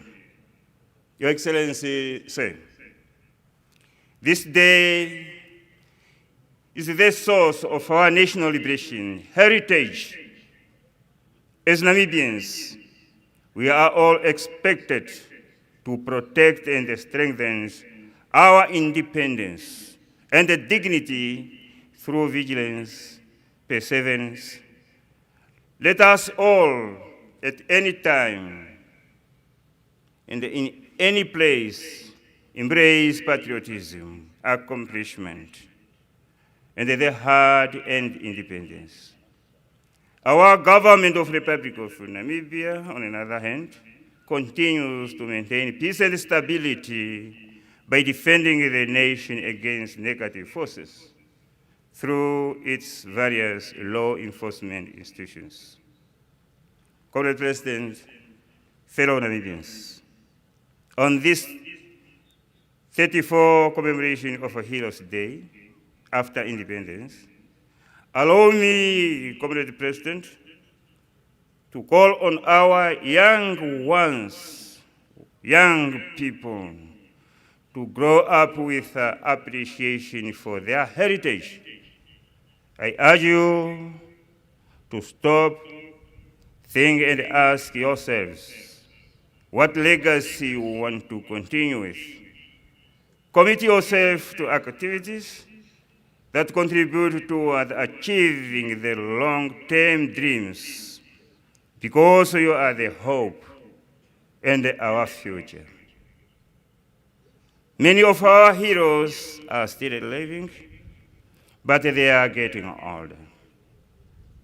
So do not wait until the last minute to obtain knowledge, advice, and the teaching from them. Do it now, it is a time. To our heroes and the heroines, we are aging. But let us transmit the history before God comes and take us. Let us publish books whenever possible, hold events to enlighten our younger generation of what happened during the War of Liberation struggle, so that they can pass it on to their children and let the history continues.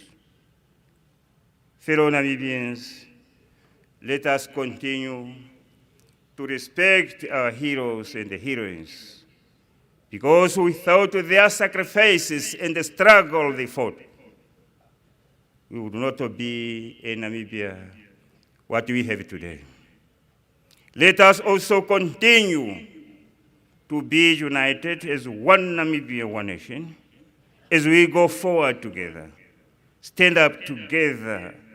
Stand up against anything that will jeopardize our independence and spread the blessings of freedom for all Namibian people. On that note, I welcome you all to Oshikoto region, Omuthiya, Wipundi constituency. On this day, Heroes Day Commemoration 2024, and wish you all wonderful commemoration. Once again, happy Heroes Day, and I thank you very much.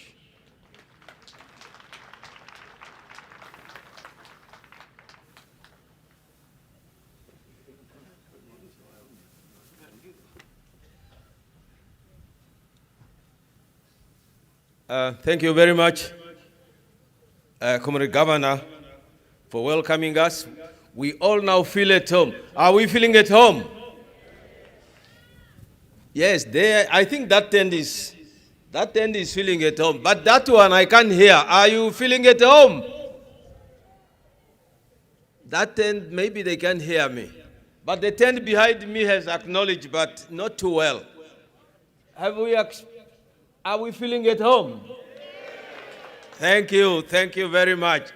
Now, I would like to give the floor to the cultural trooper that is in front of us to just add to the feelings that we are feeling well, having been welcomed by our governor. Colleagues, can you take the challenge? Thank you. Everything is in your hands. Thank you.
Thank you very much. Let's give them a big hand. Thank you. Thank you very much.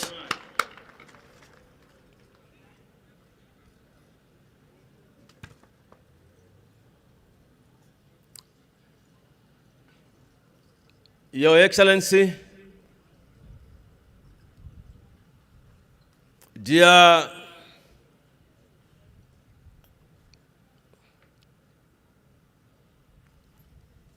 invited or guests, comrades,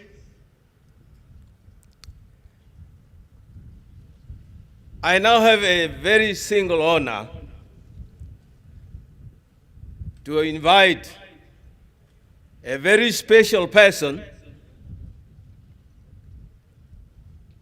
to come to the podium to come and invite another special person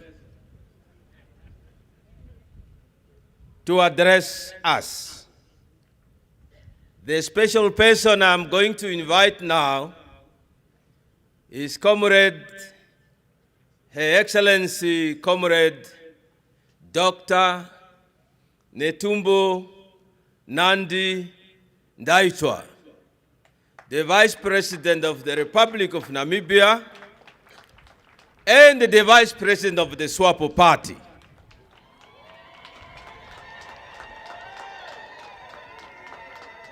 And I believe you understand me when I say the Vice President of the SWAPO party. You understand what I'm saying? Comrade Vice President, the floor is yours. Thank you.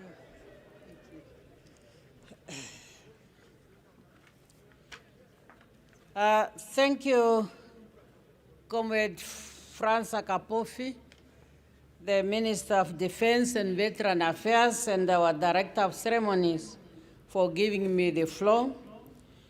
Your Excellency, Dr. Nangolo Mbumba, President of the Republic of Namibia, and Commander-in-Chief of the Namibia Defense Force, and Madame Mbumba, our First Lady, may I kindly ask you, Your Excellency, that you allow me to stand on the protocol as established by our Director of Ceremony while recognizing His Royal Highness Onkwanirwa Washitunda Shandonga. Director of Ceremonies, August is a very special month in Namibia. Special in the sense that it's one of that months where many of our leaders were born. I'm referring specifically to the founder of the SWAPO, Comrade Anjimba Toyo Atoibo. May his soul rest in eternal peace. Also, it's in the same month that our second president and our third and fourth president were born. And one of our former prime minister, Komwena Sangula, was also born on this month. And for me to make up, I decided to marry on this month. Director of Ceremonies, August 26 is a historical and memorable day in our country. As Namibians, we rededicated ourselves to the noble ideals of freedom, unity, justice, and peace. Those are the idols for which the martyrs of our revolutions decided to take up arms and embark upon a prolonged armed struggle and faced all kinds of challenges, including paying their highest sacrifice with their precious lives. As we are gathered here today to commemorate this historical day, we have amongst our midst heroes and heroines who have played important role during our struggle and have to endure difficult journeys towards this freedom. I therefore have a distinct honor to introduce to you one of those heroes, a person who has actively participated and contributed to the realization of our genuine freedom and independence. The person I'm going to introduce today is not a stranger in this region. He was just born there in Olukonda and left Namibia for exile in 1965 in order to join other SWAPO members to fight for our independence. His route to search for Namibia's independence was one of the difficult ones. Himself being here and Comrade Nahas can testify to this particular route. When you see the young people going to an unknown distance, however, they were so committed and determined to make sure that when they come back, they will report to the Namibian people that they did not left in vain. to travel from Oshikoto, going to Zambia via the Kavango east and west, with all the jungles and all the wild animals. It was not easy. But for young people who has nothing to lose, but rather to gain when your country is independent, this hero, who is going to be our main speaker today, has made it. And that's why we are here today to celebrate their heroic deeds. Director of Ceremonies, this same hero, he made a significant contribution to the academic preparations for Namibians when they come back to Namibia in order to serve our people to the best of their abilities. He did so when he served as the Director of Education in KwaZulu, southern Angola. When he returned from exile in 1989 to participate in the UN supervised election, he also served in the office of the SWAPO Director of Election, who was then Dr. or Comrade Hage Godfrey Genkop. May his soul rest in eternal peace. In 1990, he served as the first Secretary to Cabinet in independent Namibia. The strong public service we are having today is what came from his hands. Little we knew that that public service that he was preparing, it was going to save him in his capacity as the President of our Republic.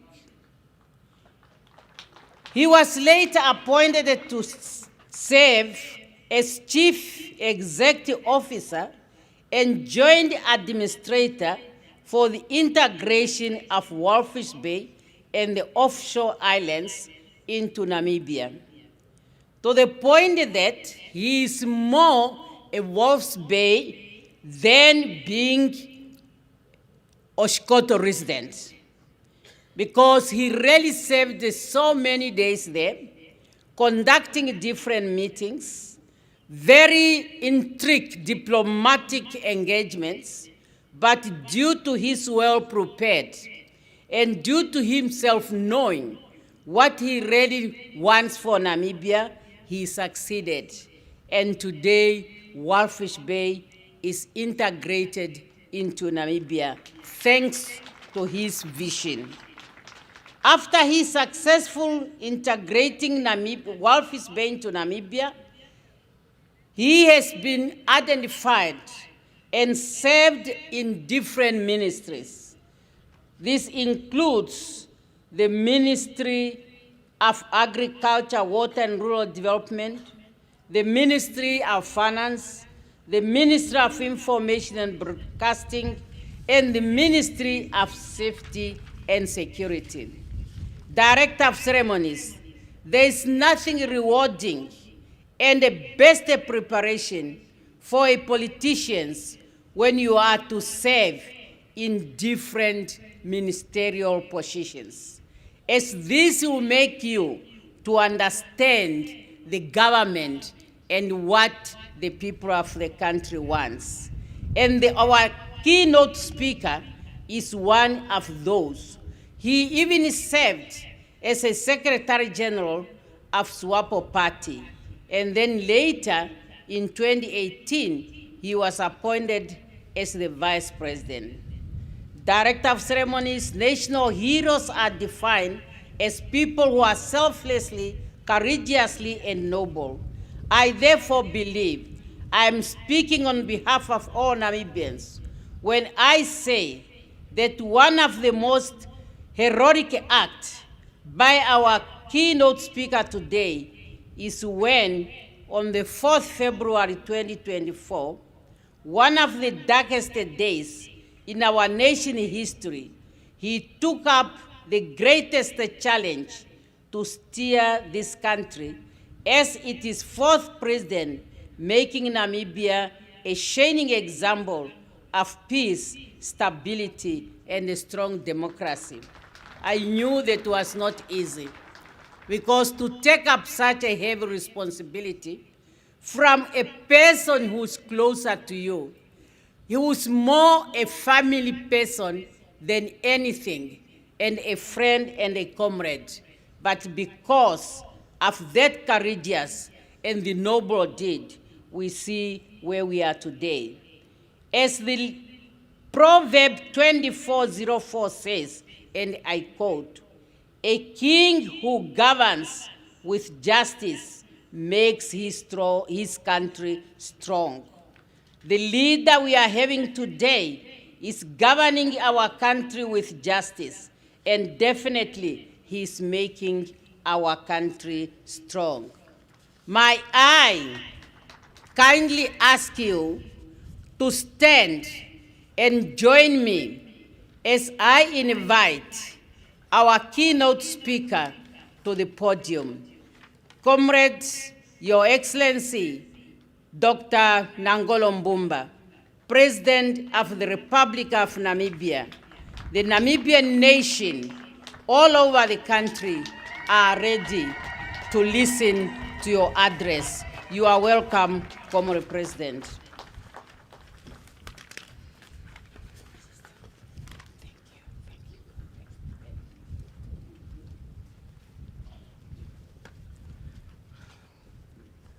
Wait for the ceremony.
Please let us take our seats.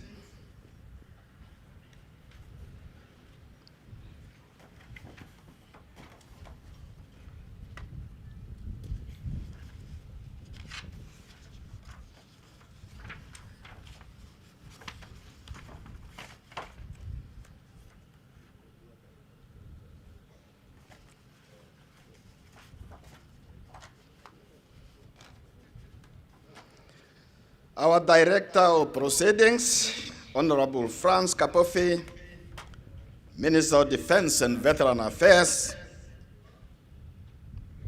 Your Excellency, Comrade Dr. Netumbo Nandi Ndaitwah, Vice President of the Republic of Namibia, and my good friend, General Epaphras Denga Ndaitwah,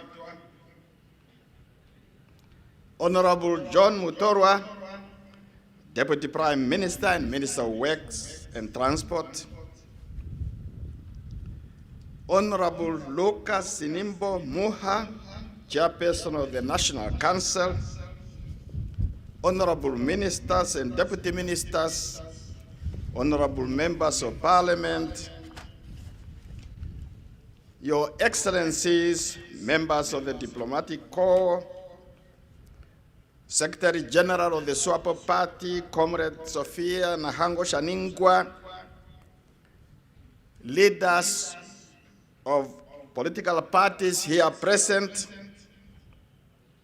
Honorable Pendai and Akolo, Governor of Oshikoto region, all regional governors, distinguished service chiefs, Your Worship Johannes Deutepo, Mayor of our town, Omuthiya, Honorable Regional and Local Authority Councillors, esteemed veterans of the liberation struggle. I have seen Ben Amadila here yesterday. I'm sure he will be here with us. I have seen the citizen, Mitiri Nazangula. He is also not far away from here.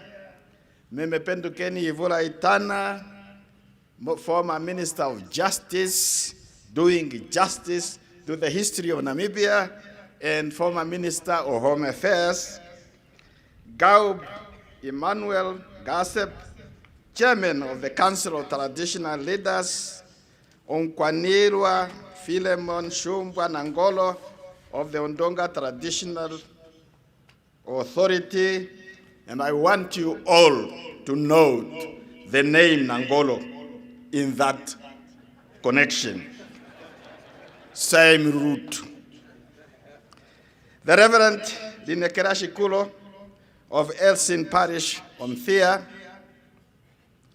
I wonder, somebody from Shikulo named his son Linekela, and now the son of Shikulo is a reverend pastor. My goodness.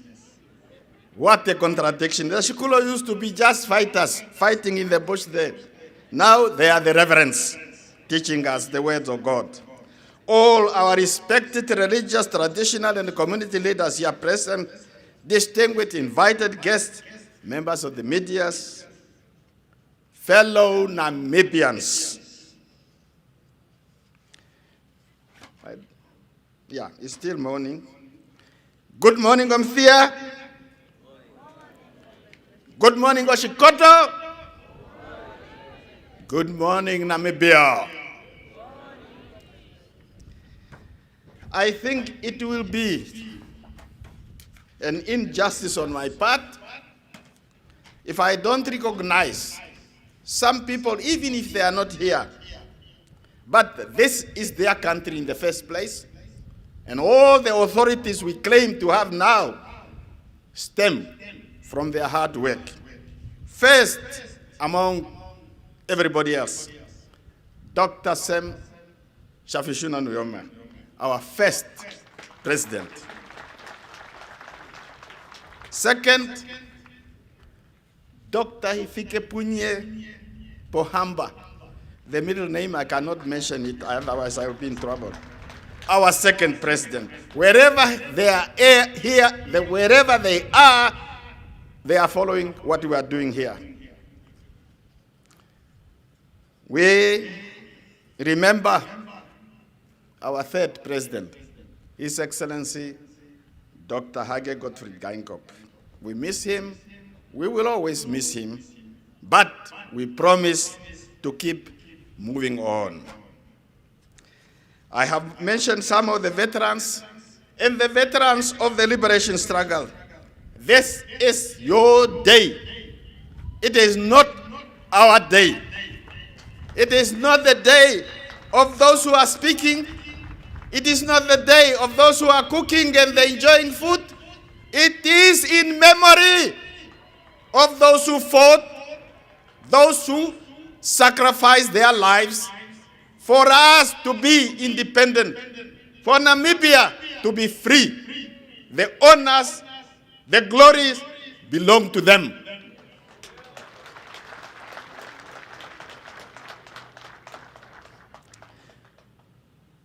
Without struggle, there is no freedom. Without struggle, there is no gain. There is no progress, and there is no development.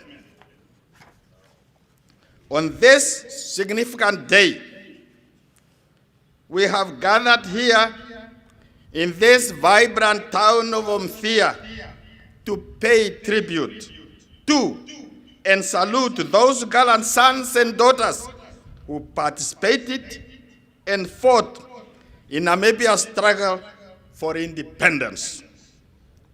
Their exploits in pursuit of freedom and independence encapsulate valor, selflessness, and sacrifice. These are the heroes and heroines of the land of the brave, who have eternally etched their names in the annals of Namibia's history. Their awe-inspiring narratives and legacies will stand the test of time as beacons of hope to be revered and celebrated by generations of Namibians now and in decades and centuries to come. We are here today to once again underline the significance of August 26. It is as much a celebration as it is a commemoration of the day when Namibia freedom fighters crossed the point of no return in the fight for independence and freedom. Fellow Namibians, the road that led Namibia's self-determination was based on the principle of Pan-Africanism, solidarity, and liberty. The origins of Pan-Africanism are rooted in the struggles of Africans against the scourges of slavery, racism, and colonialism. It was this innate drive of the African people to fight for freedom and dignity that inspired the heroic people of Namibia to engage the enemy in armed struggle with the assistance of solidarity of like-minded comrades and people from the frontline states, from Cuba, from Russia, from China, from Algeria, from the Nordic countries, and above all, encapsulated in the United Nations, and many, many other countries I cannot mention all. Captain Hendrik Vetboy, Paramount Chief Samuel Maharero, Chief Ipumbu Yashirongo, Chief Mandume Andemfao, Chief Nehale Jampingana, and others laid the standard of our primary resistance against colonialism by confronting German colonial forces head-on in brutal battles which resulted in horrific genocide of the Herero and Nama communities of Namibia during 1904-1908. The exploits of these great Namibian heroes were emulated nearly half a century later by heroes and heroines such as Comrade Sam Nujoma, Andimba Toivo Atoivo, Ifike Punye Pohamba, Peter Enias Nanyemba, Hage Gottfried Geinkop, Mekuru Putuse Apollos, Moses Garweb, Moses Chitendero, Dave Nyangurungunda Ausiku, Brendan Kangongolo Simbwaye, Peter Mweshihange, Nathaniel Mahwiridi, Eliasel Kahumba, Tuhadeleni, Tobias Hainyeko, Dimo Hamambo, Johnny Aoto Nankudu, and Anna Kakurukade Mungunda, among many, many others. Together with the thousands of their compatriots, they decided that, come what may, Namibians would have to become their own liberators by confronting the brutal apartheid enemy in a long and bitter armed struggle. Thus, our patriotic duty as free Namibians is to remember those brave men and women who sacrificed greatly for our freedom. All of us, our freedom. We should never forget those who ensured that we replace colonial oppression with democracy, that we replace forced labor with workers' rights, that end racial hatred with reconciliation and nation building. It is our history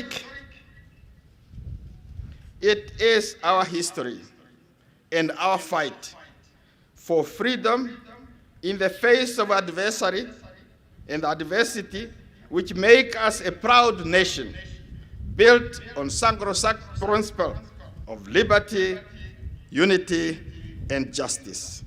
Fellow Namibians, our country has been free for the past 34 years.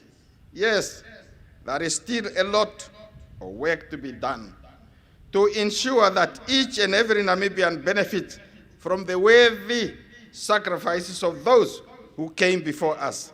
But we should also recognize that we have made some progress in such a short period of time. Our hard-won freedom has enabled us to establish a nation that is founded on principles of democracy, the rule of law, and justice for all. For the past 34 years, we have honored the legacy of our heroes and heroines by formulating an institutional framework necessary for representative democratic governance. Our unitary state is comprised of central, regional, and local authority governments and is deemed to be inclusive as it brings government closer to the people, thereby fostering unity, peace, and stability.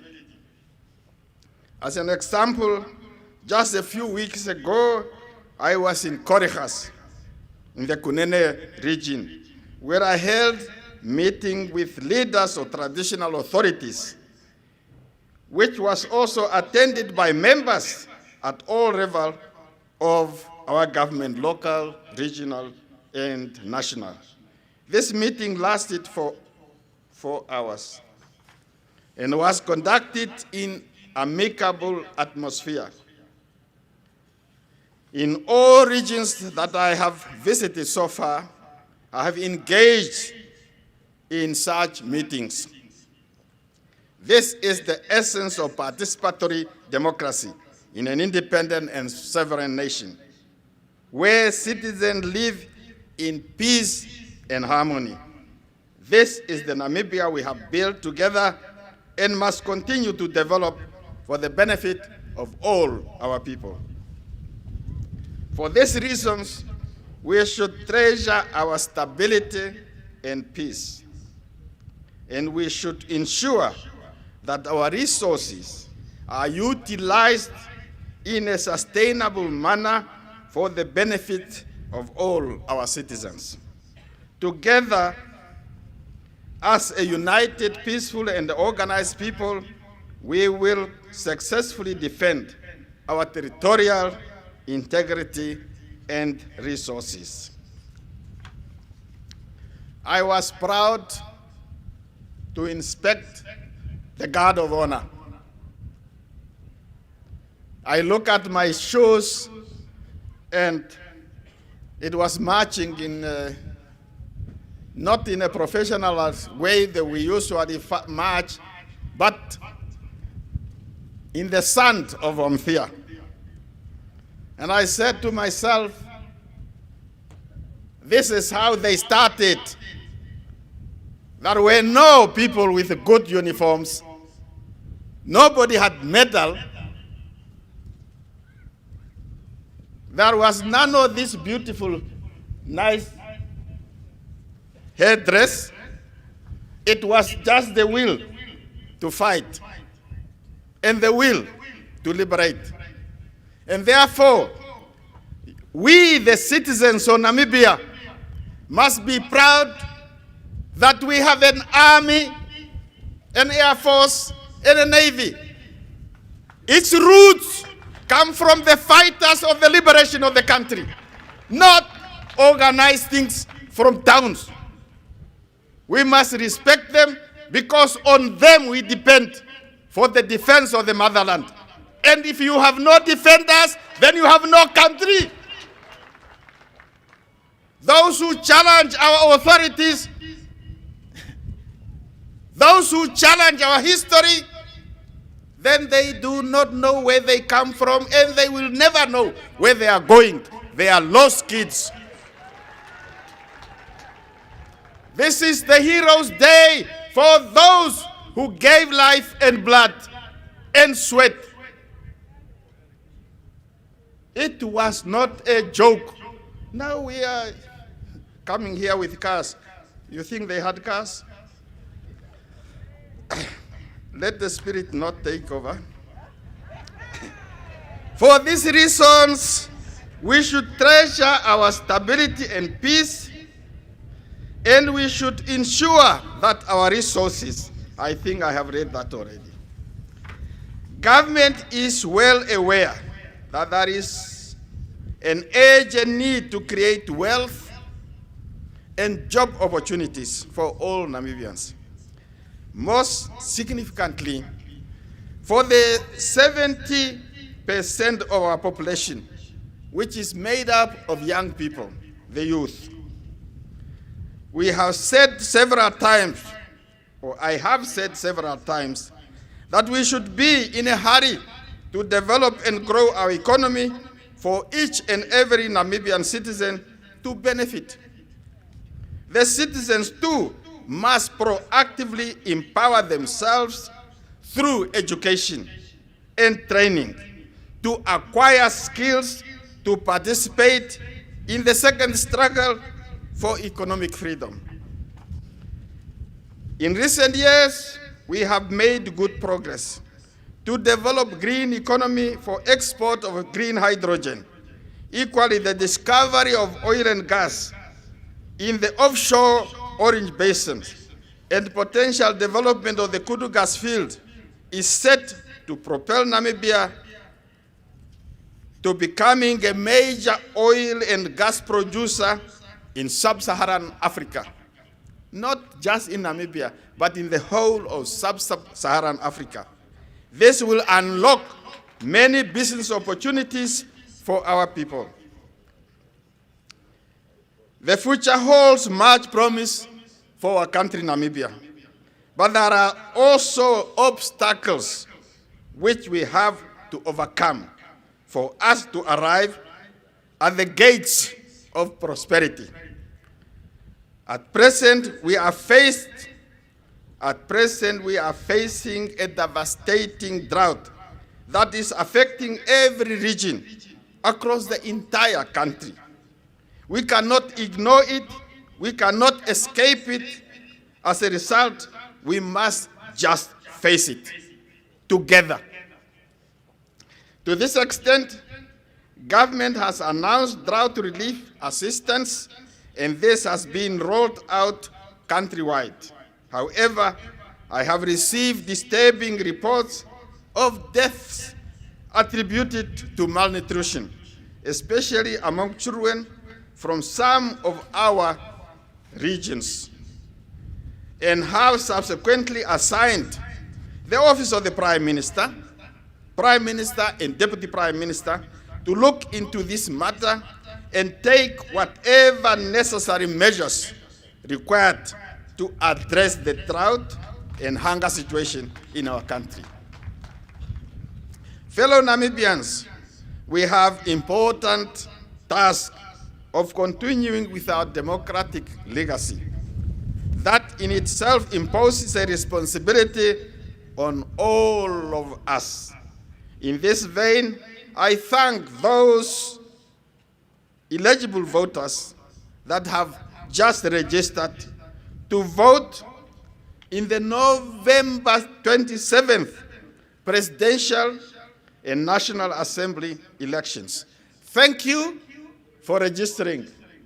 But the bigger thing comes when you have voted, and I cannot tell you how to vote.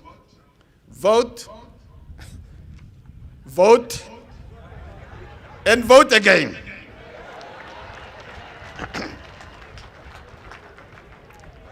It is the patriotic duty of all of us to do so.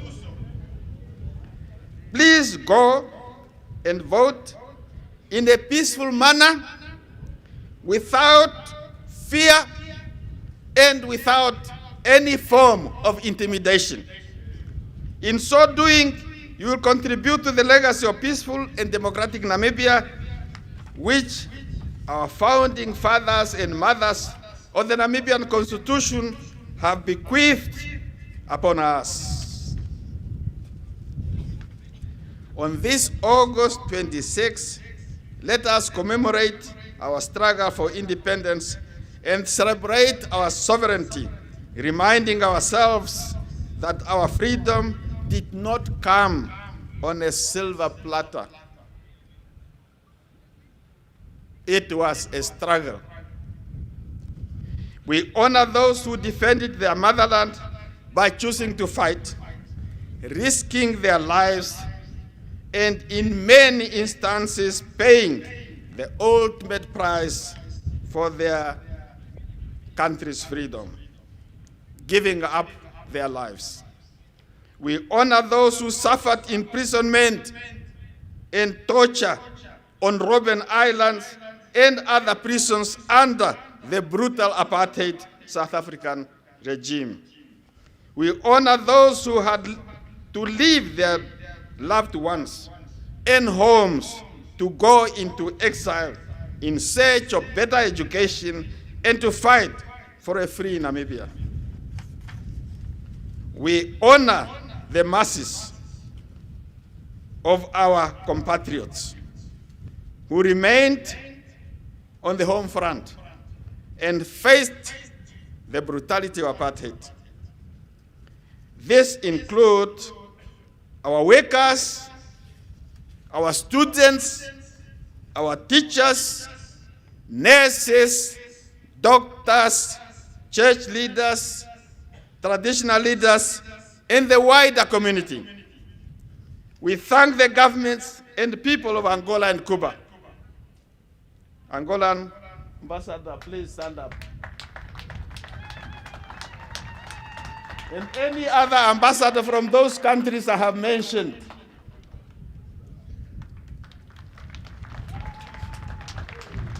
We honor their heroic fighters who fought valiantly alongside our planned combatants, culminating in the victory during the great battle of Kwitokwana Valley. Many of them gave their lives so that Namibians too could be free. Namibia is now free, and we must show how free people behave towards other countries and towards other nations.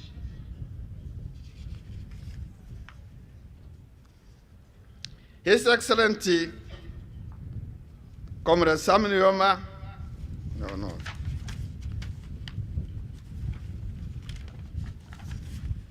and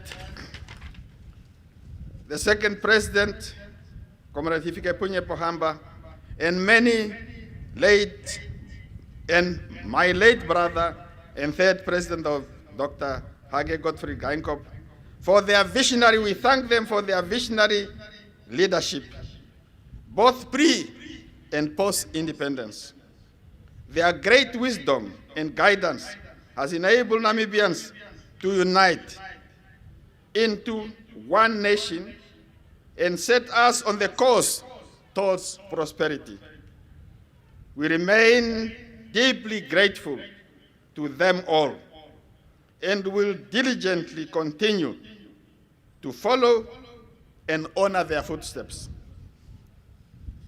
Long live the memory of Namibia's heroes and heroines.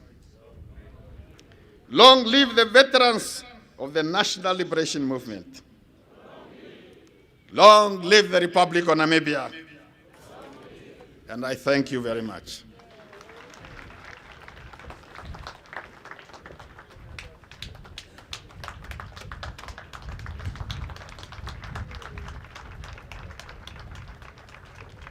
The clapping of hands, it's now just starting. Let's now give that other one. Thank you. That one. Thank you. Oh, please.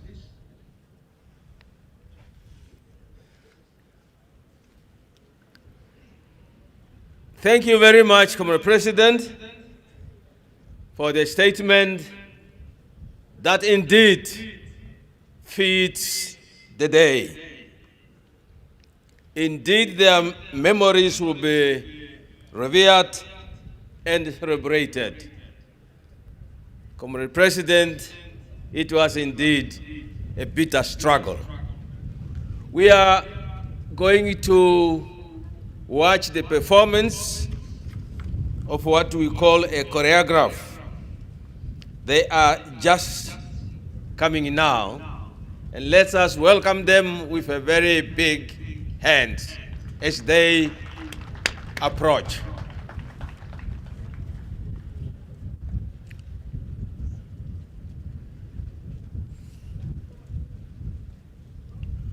It's a big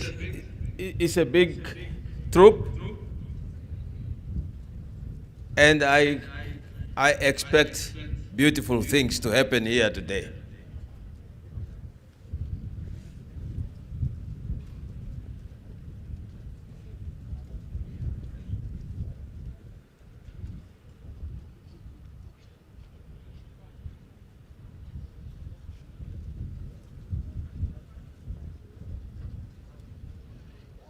You know, they are marching like soldiers, 5 meters in between.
day we now celebrate as Heroes Day in recognition all our heroes and heroines throughout our history. Bravery of the Namibian people against oppressors can be traced back to the 1800s and was characterized by bravery and sacrifice. This resistance was best summarized by Captain Hendrik Witbois' words of quote unquote. Tita Hendrik Witbois nqanseta kerami chita sada ngquba qhambare oda niskosi until we die. Let us die fighting. This fighting graduated from regional and ethnic conflict to national consciousness, which endured through the early 1900s and was eloquently articulated through the likes of Oshikoto, gumaungire ose yakutako mbirimba okurira ngutigiro yeira Namibia ngatute amaturu for unity and freedom, who spoke of the unity and freedom of Namibia. Unity, freedom.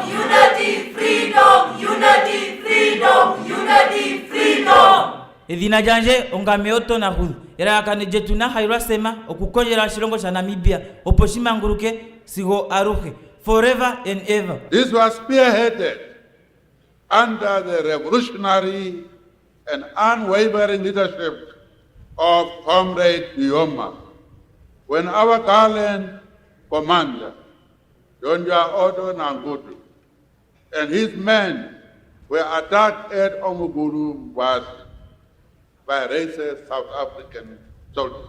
We remember. We remember the bravery of these heroic patriots whose blood waters our freedom.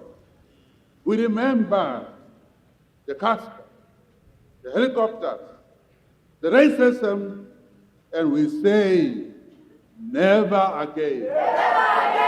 Join me. Never again. Never again. Join me.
Thank you. Thank you. Thank you. Thank you.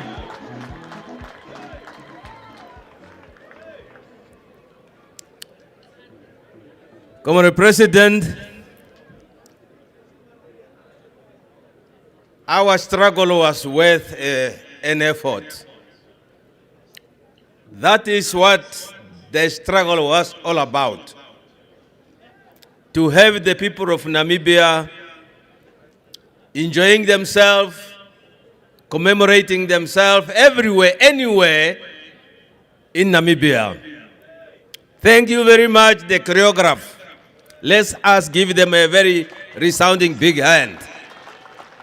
Thank you, thank you. Is Rashama ready? Yes. Rashama, where are you? I am here. Can you hear me? I can hear you clearly. But I can't hear you too well. Can you hear me? I can hear you. Yes, you have the floor, Rashama. Okay. You see, some of us love this country so much, and we must all love this country. We do not need to be angry.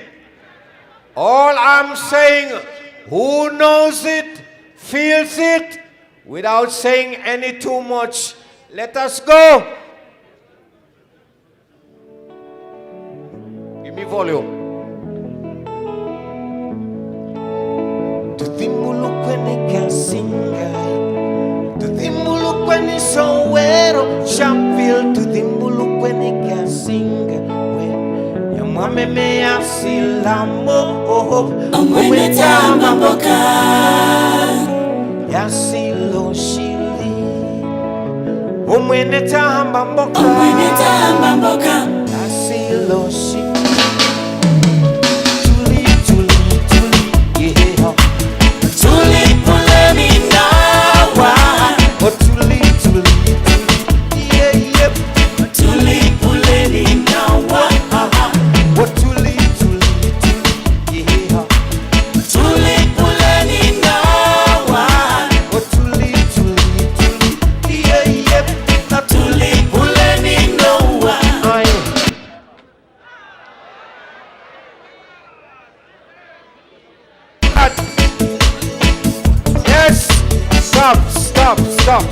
Stop.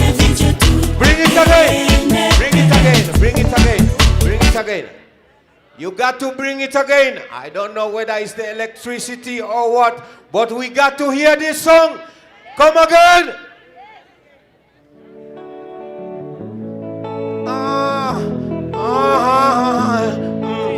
Tuthimulukweni kasinga.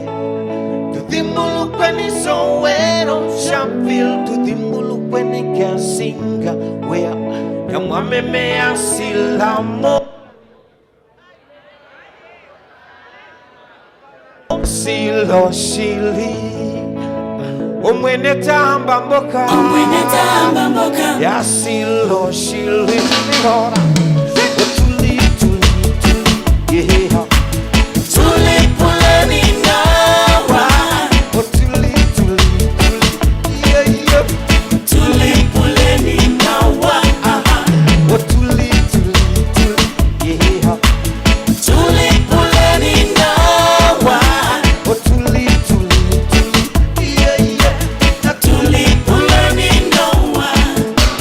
What one thing I see, give me that.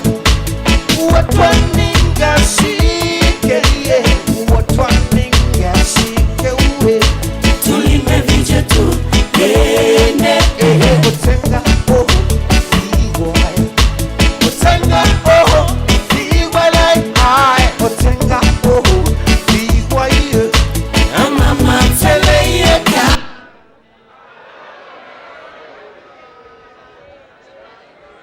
Ilo shili. Omwene tamba mboka. Omwene tamba mboka. Yasilo shili milora. Tuli.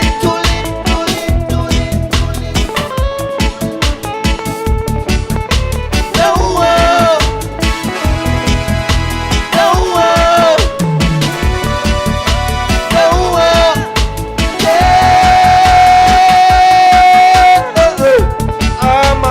gosh, oh my gosh.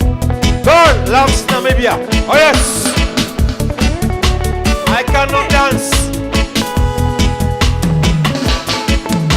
Oh, Tuli, Tuli, Tuli, yeah. Tuli, Puleni.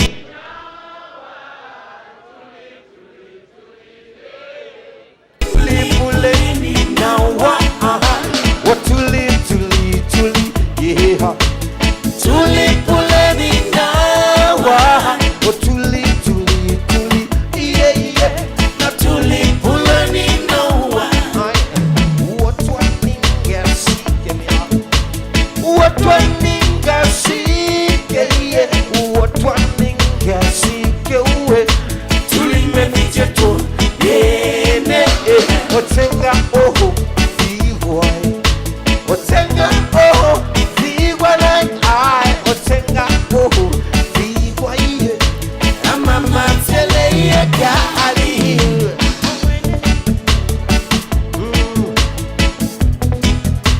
Oh oh, oh oh. Yeah, me know. Hold on, I'm talking of Kasinga. Talking about Soweto, Sharpeville. Talking of Kasinga. Well, my mama, my papa died. I'm talking of Kasinga. I'm talking about Soweto. Oh, when the time I'm Yasilo. Who knows it? Who knows it? Always feels it. Who knows it? Always feels. Oh yes. Oh yes. Oh yes. Oh yes. Inotila. One more song. One more song.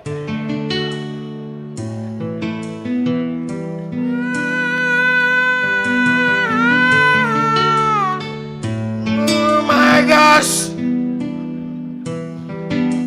Inotila kumbe kanje. Shasino mongure tango taripiti. Okuza kuziro. Juga kuningi ninobu.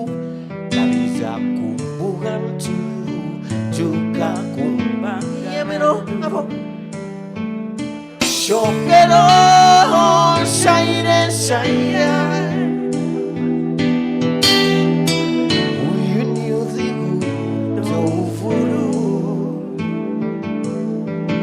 Shokero shaire shaire. Mia soy Iveto majo dituro mwenyo mombiti Skamba duba Urlora mosi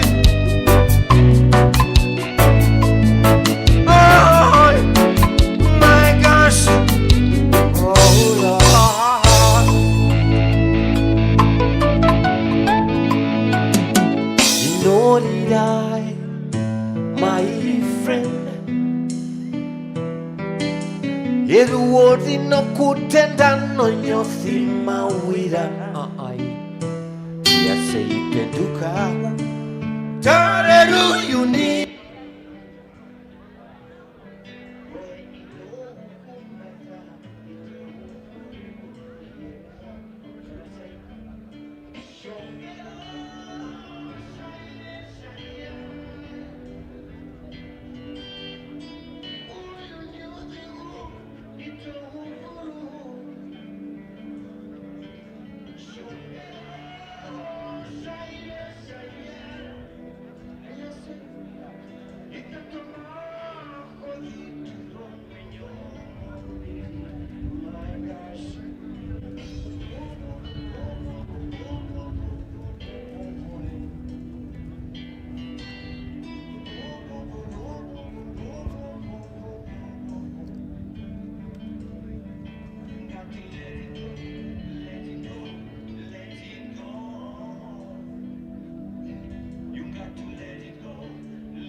Thank you.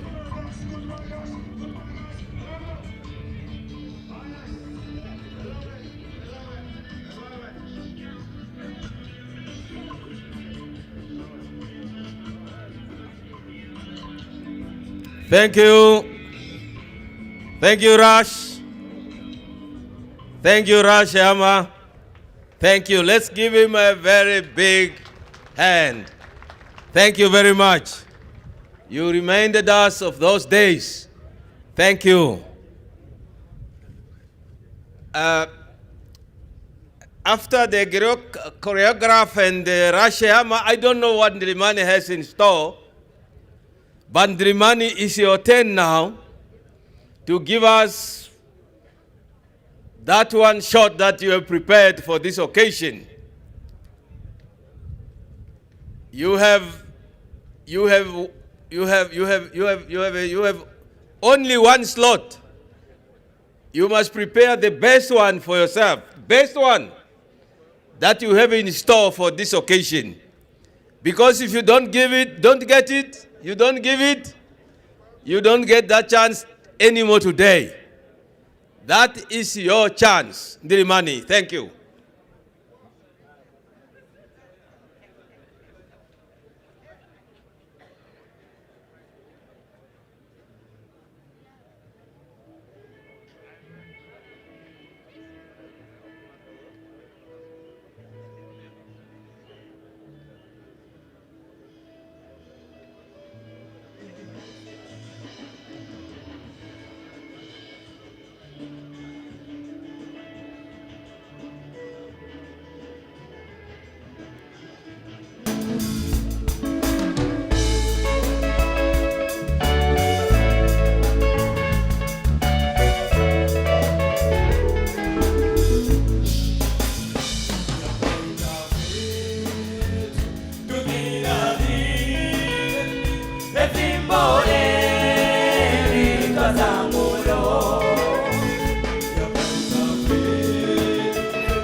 Thank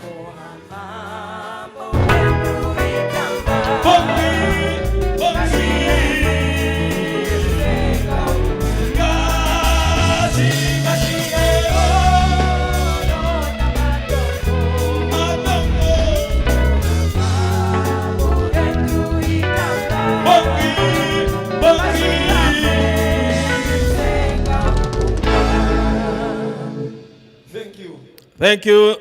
Thank you, Ndirimani. Indeed, you were naming them, mentioning them. Those who have gone with that time, our heroes and heroines.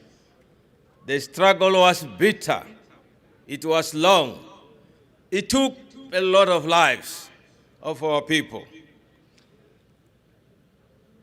The next will be the mayor of the town of Omuthiya.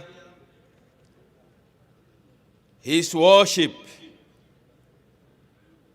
Mr. Johannes Ndeutepo, who will come to give us a vote of thanks. Comrade Mayor, the floor is yours.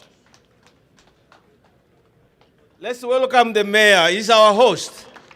Yes, a big hand for the mayor.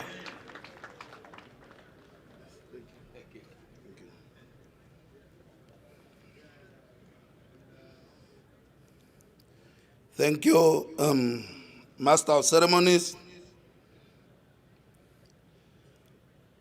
Your Excellency, Dr. Nangolo Mbumba, President of the Republic of Namibia, and Madam Mbumba, our First Lady. Your Excellency, Dr. Netumbo Nandi Ndaitwa, Vice President of the Republic of Namibia, and Lieutenant General Ndaitwa, Tatonkwanirwa, Oshilongo shetu sha Ndonga, Tate Shumbwa Nangoro. Allow me to stand by the protocol as already established. My role is to extend a vote of thanks, and I'm truly honored to do so on behalf of the residents of Omuthiya, the inhabitants of Oshikoto, and indeed the Namibian citizenry.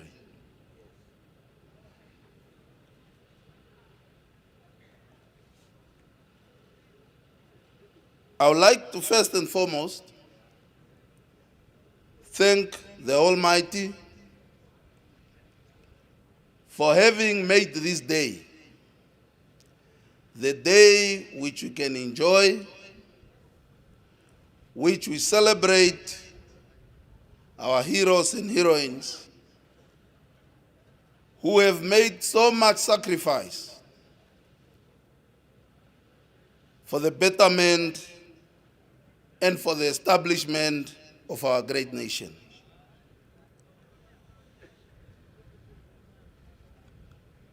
Allow me to thank His Excellency, the President, for having directed that this year's celebrations of our Heroes Day be held in Omuthiya. We are extremely grateful, Your Excellency, and feel very proud. Omuthiya is home to many, many heroes, especially those heroes of our liberation. I see a large number of our war veterans present here today. Your Excellency, if not the majority, will just be below the majority of them are residents of our great Oshikoto region or of Omuthiya constituency.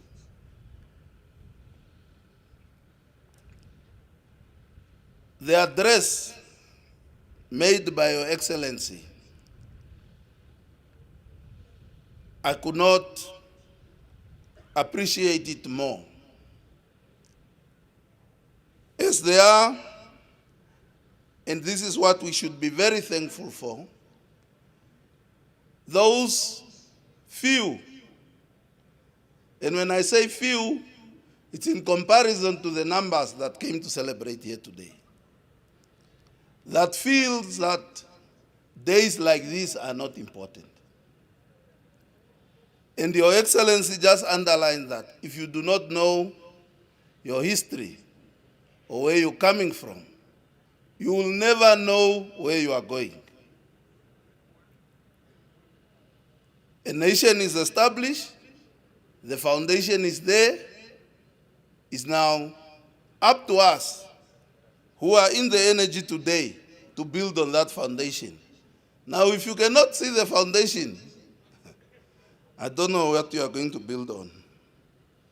So let's appreciate the good deeds and sacrifices of others so that we can emulate the same.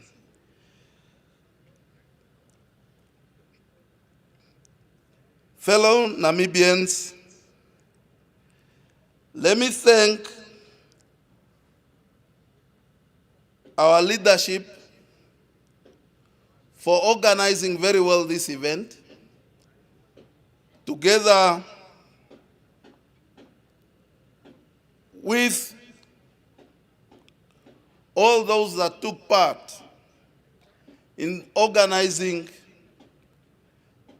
this event in our beautiful town of Omuthiya, a town that was recently established post the independence of our motherland.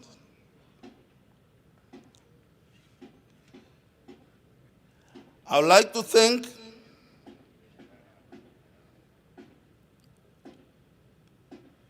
government leaders present here today, from the higher and lower houses of parliament,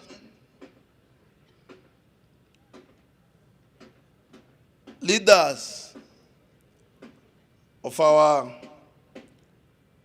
regions, our governors, our regional councils,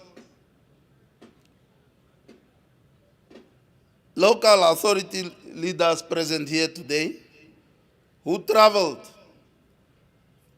from different regions and local authorities to come and celebrate this day with us, wherein it's carried by the theme of honoring our martyrs. And I have no doubt that we will continue to produce more heroes and heroines in our great nation. Let me also thank all the men and women in uniform, some of whom were parading in front of us today, a beautiful parade and a demonstration of our pride and strength of our great nation.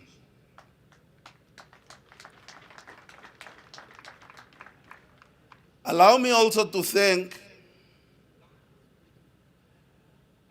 our brothers and sisters,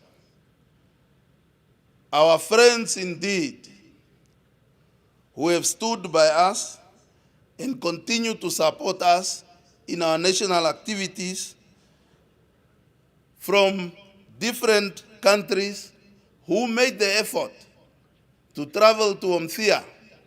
Some of them probably the first time. Yes, there exists a beautiful town in Omuthiya, in Oshikoto region, and it's the capital. Thank you for coming.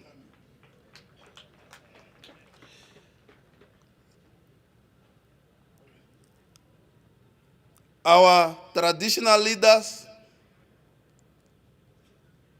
thank you for making your way to Omuthiya.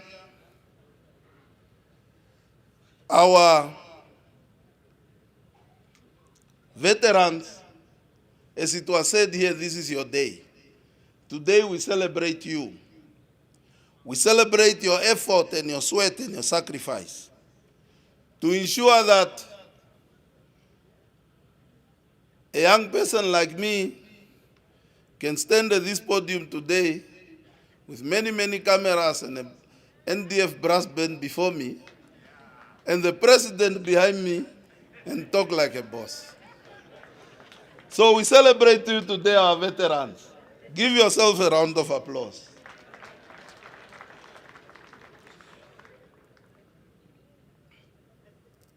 To our residents of Omuthiya and Oshikoto, and all Namibians that have made sure to come here today, and those that are following us on the channels provided, we thank you for your commitment, for your belief in our nation building, and we wish you and thank you for a very joyous Heroes Day and a prosperous Namibia into the future. Our members of the media, we can't thank you enough, as you are the informers of our citizenry, the educators, as you broadcast these messages that we give to the public to ensure that our citizenry is well informed and not misled by those that do not know where they come from. I will not do justice if I do not thank the Master of Ceremony, who I think so far, I don't know what's going to happen next, has managed to run this program very well and efficiently. And I think will continue to do so till the end.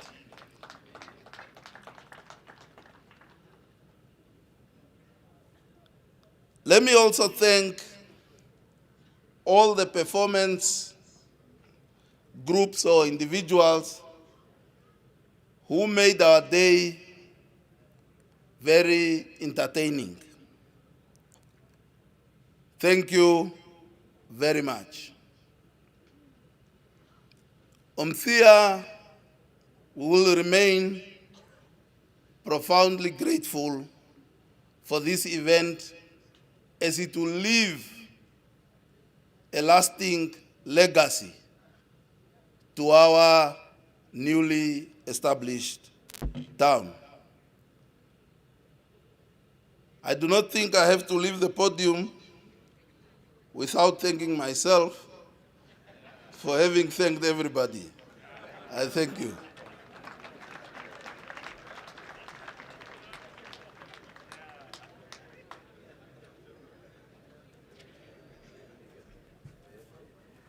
Director of Proceedings, Your Excellencies, distinguished invited guests, I have the simplest job today, and that is to make the following announcement.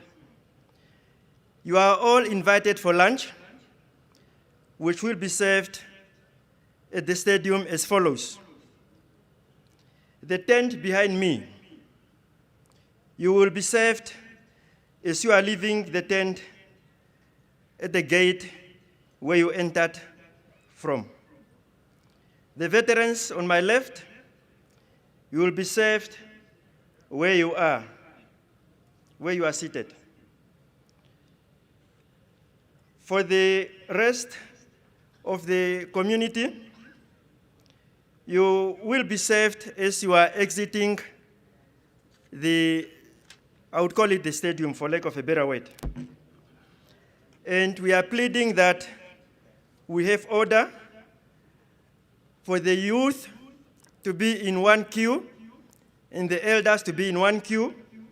We have the police and volunteers to assist in the formulation of these queues in order for everyone to be saved. There is enough for everyone, so please, let's maintain order. Pauhupi, ndacha shike kucha ndino nakukwanithwa oshi hupi rera oshono ndino kuninga etseithera changi atuho tahiwe ni komwiha ngota ta kukaningirwa opompaka pihara mpaka turi mbaeri ko ni mayanje otenda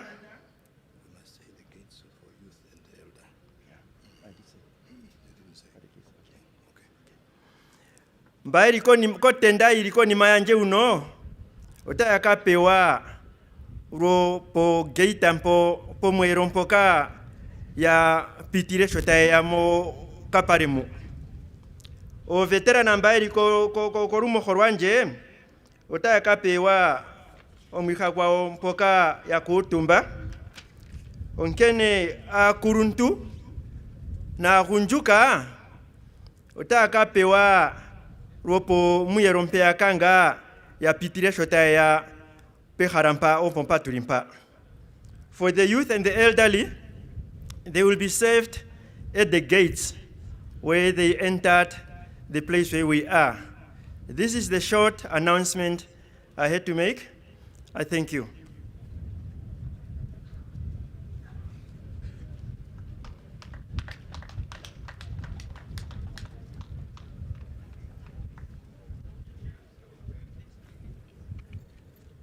Your Excellency, Comrade President,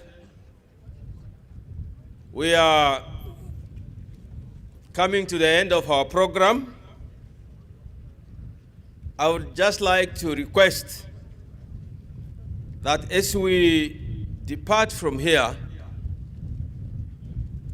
we should follow the order as it is in our program.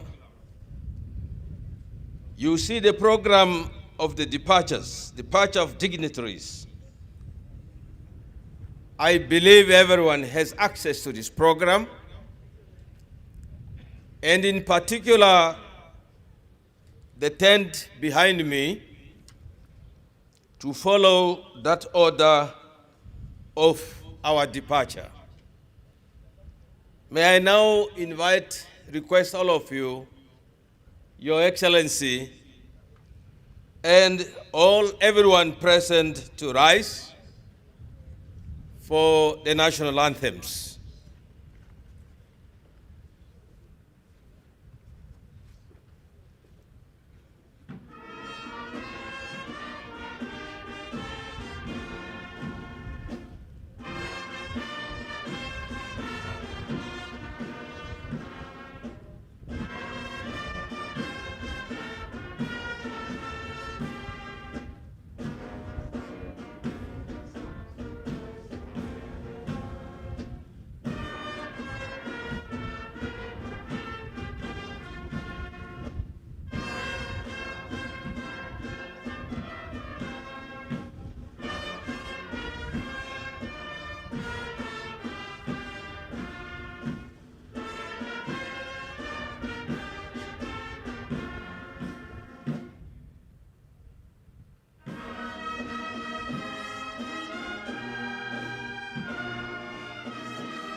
Nangolo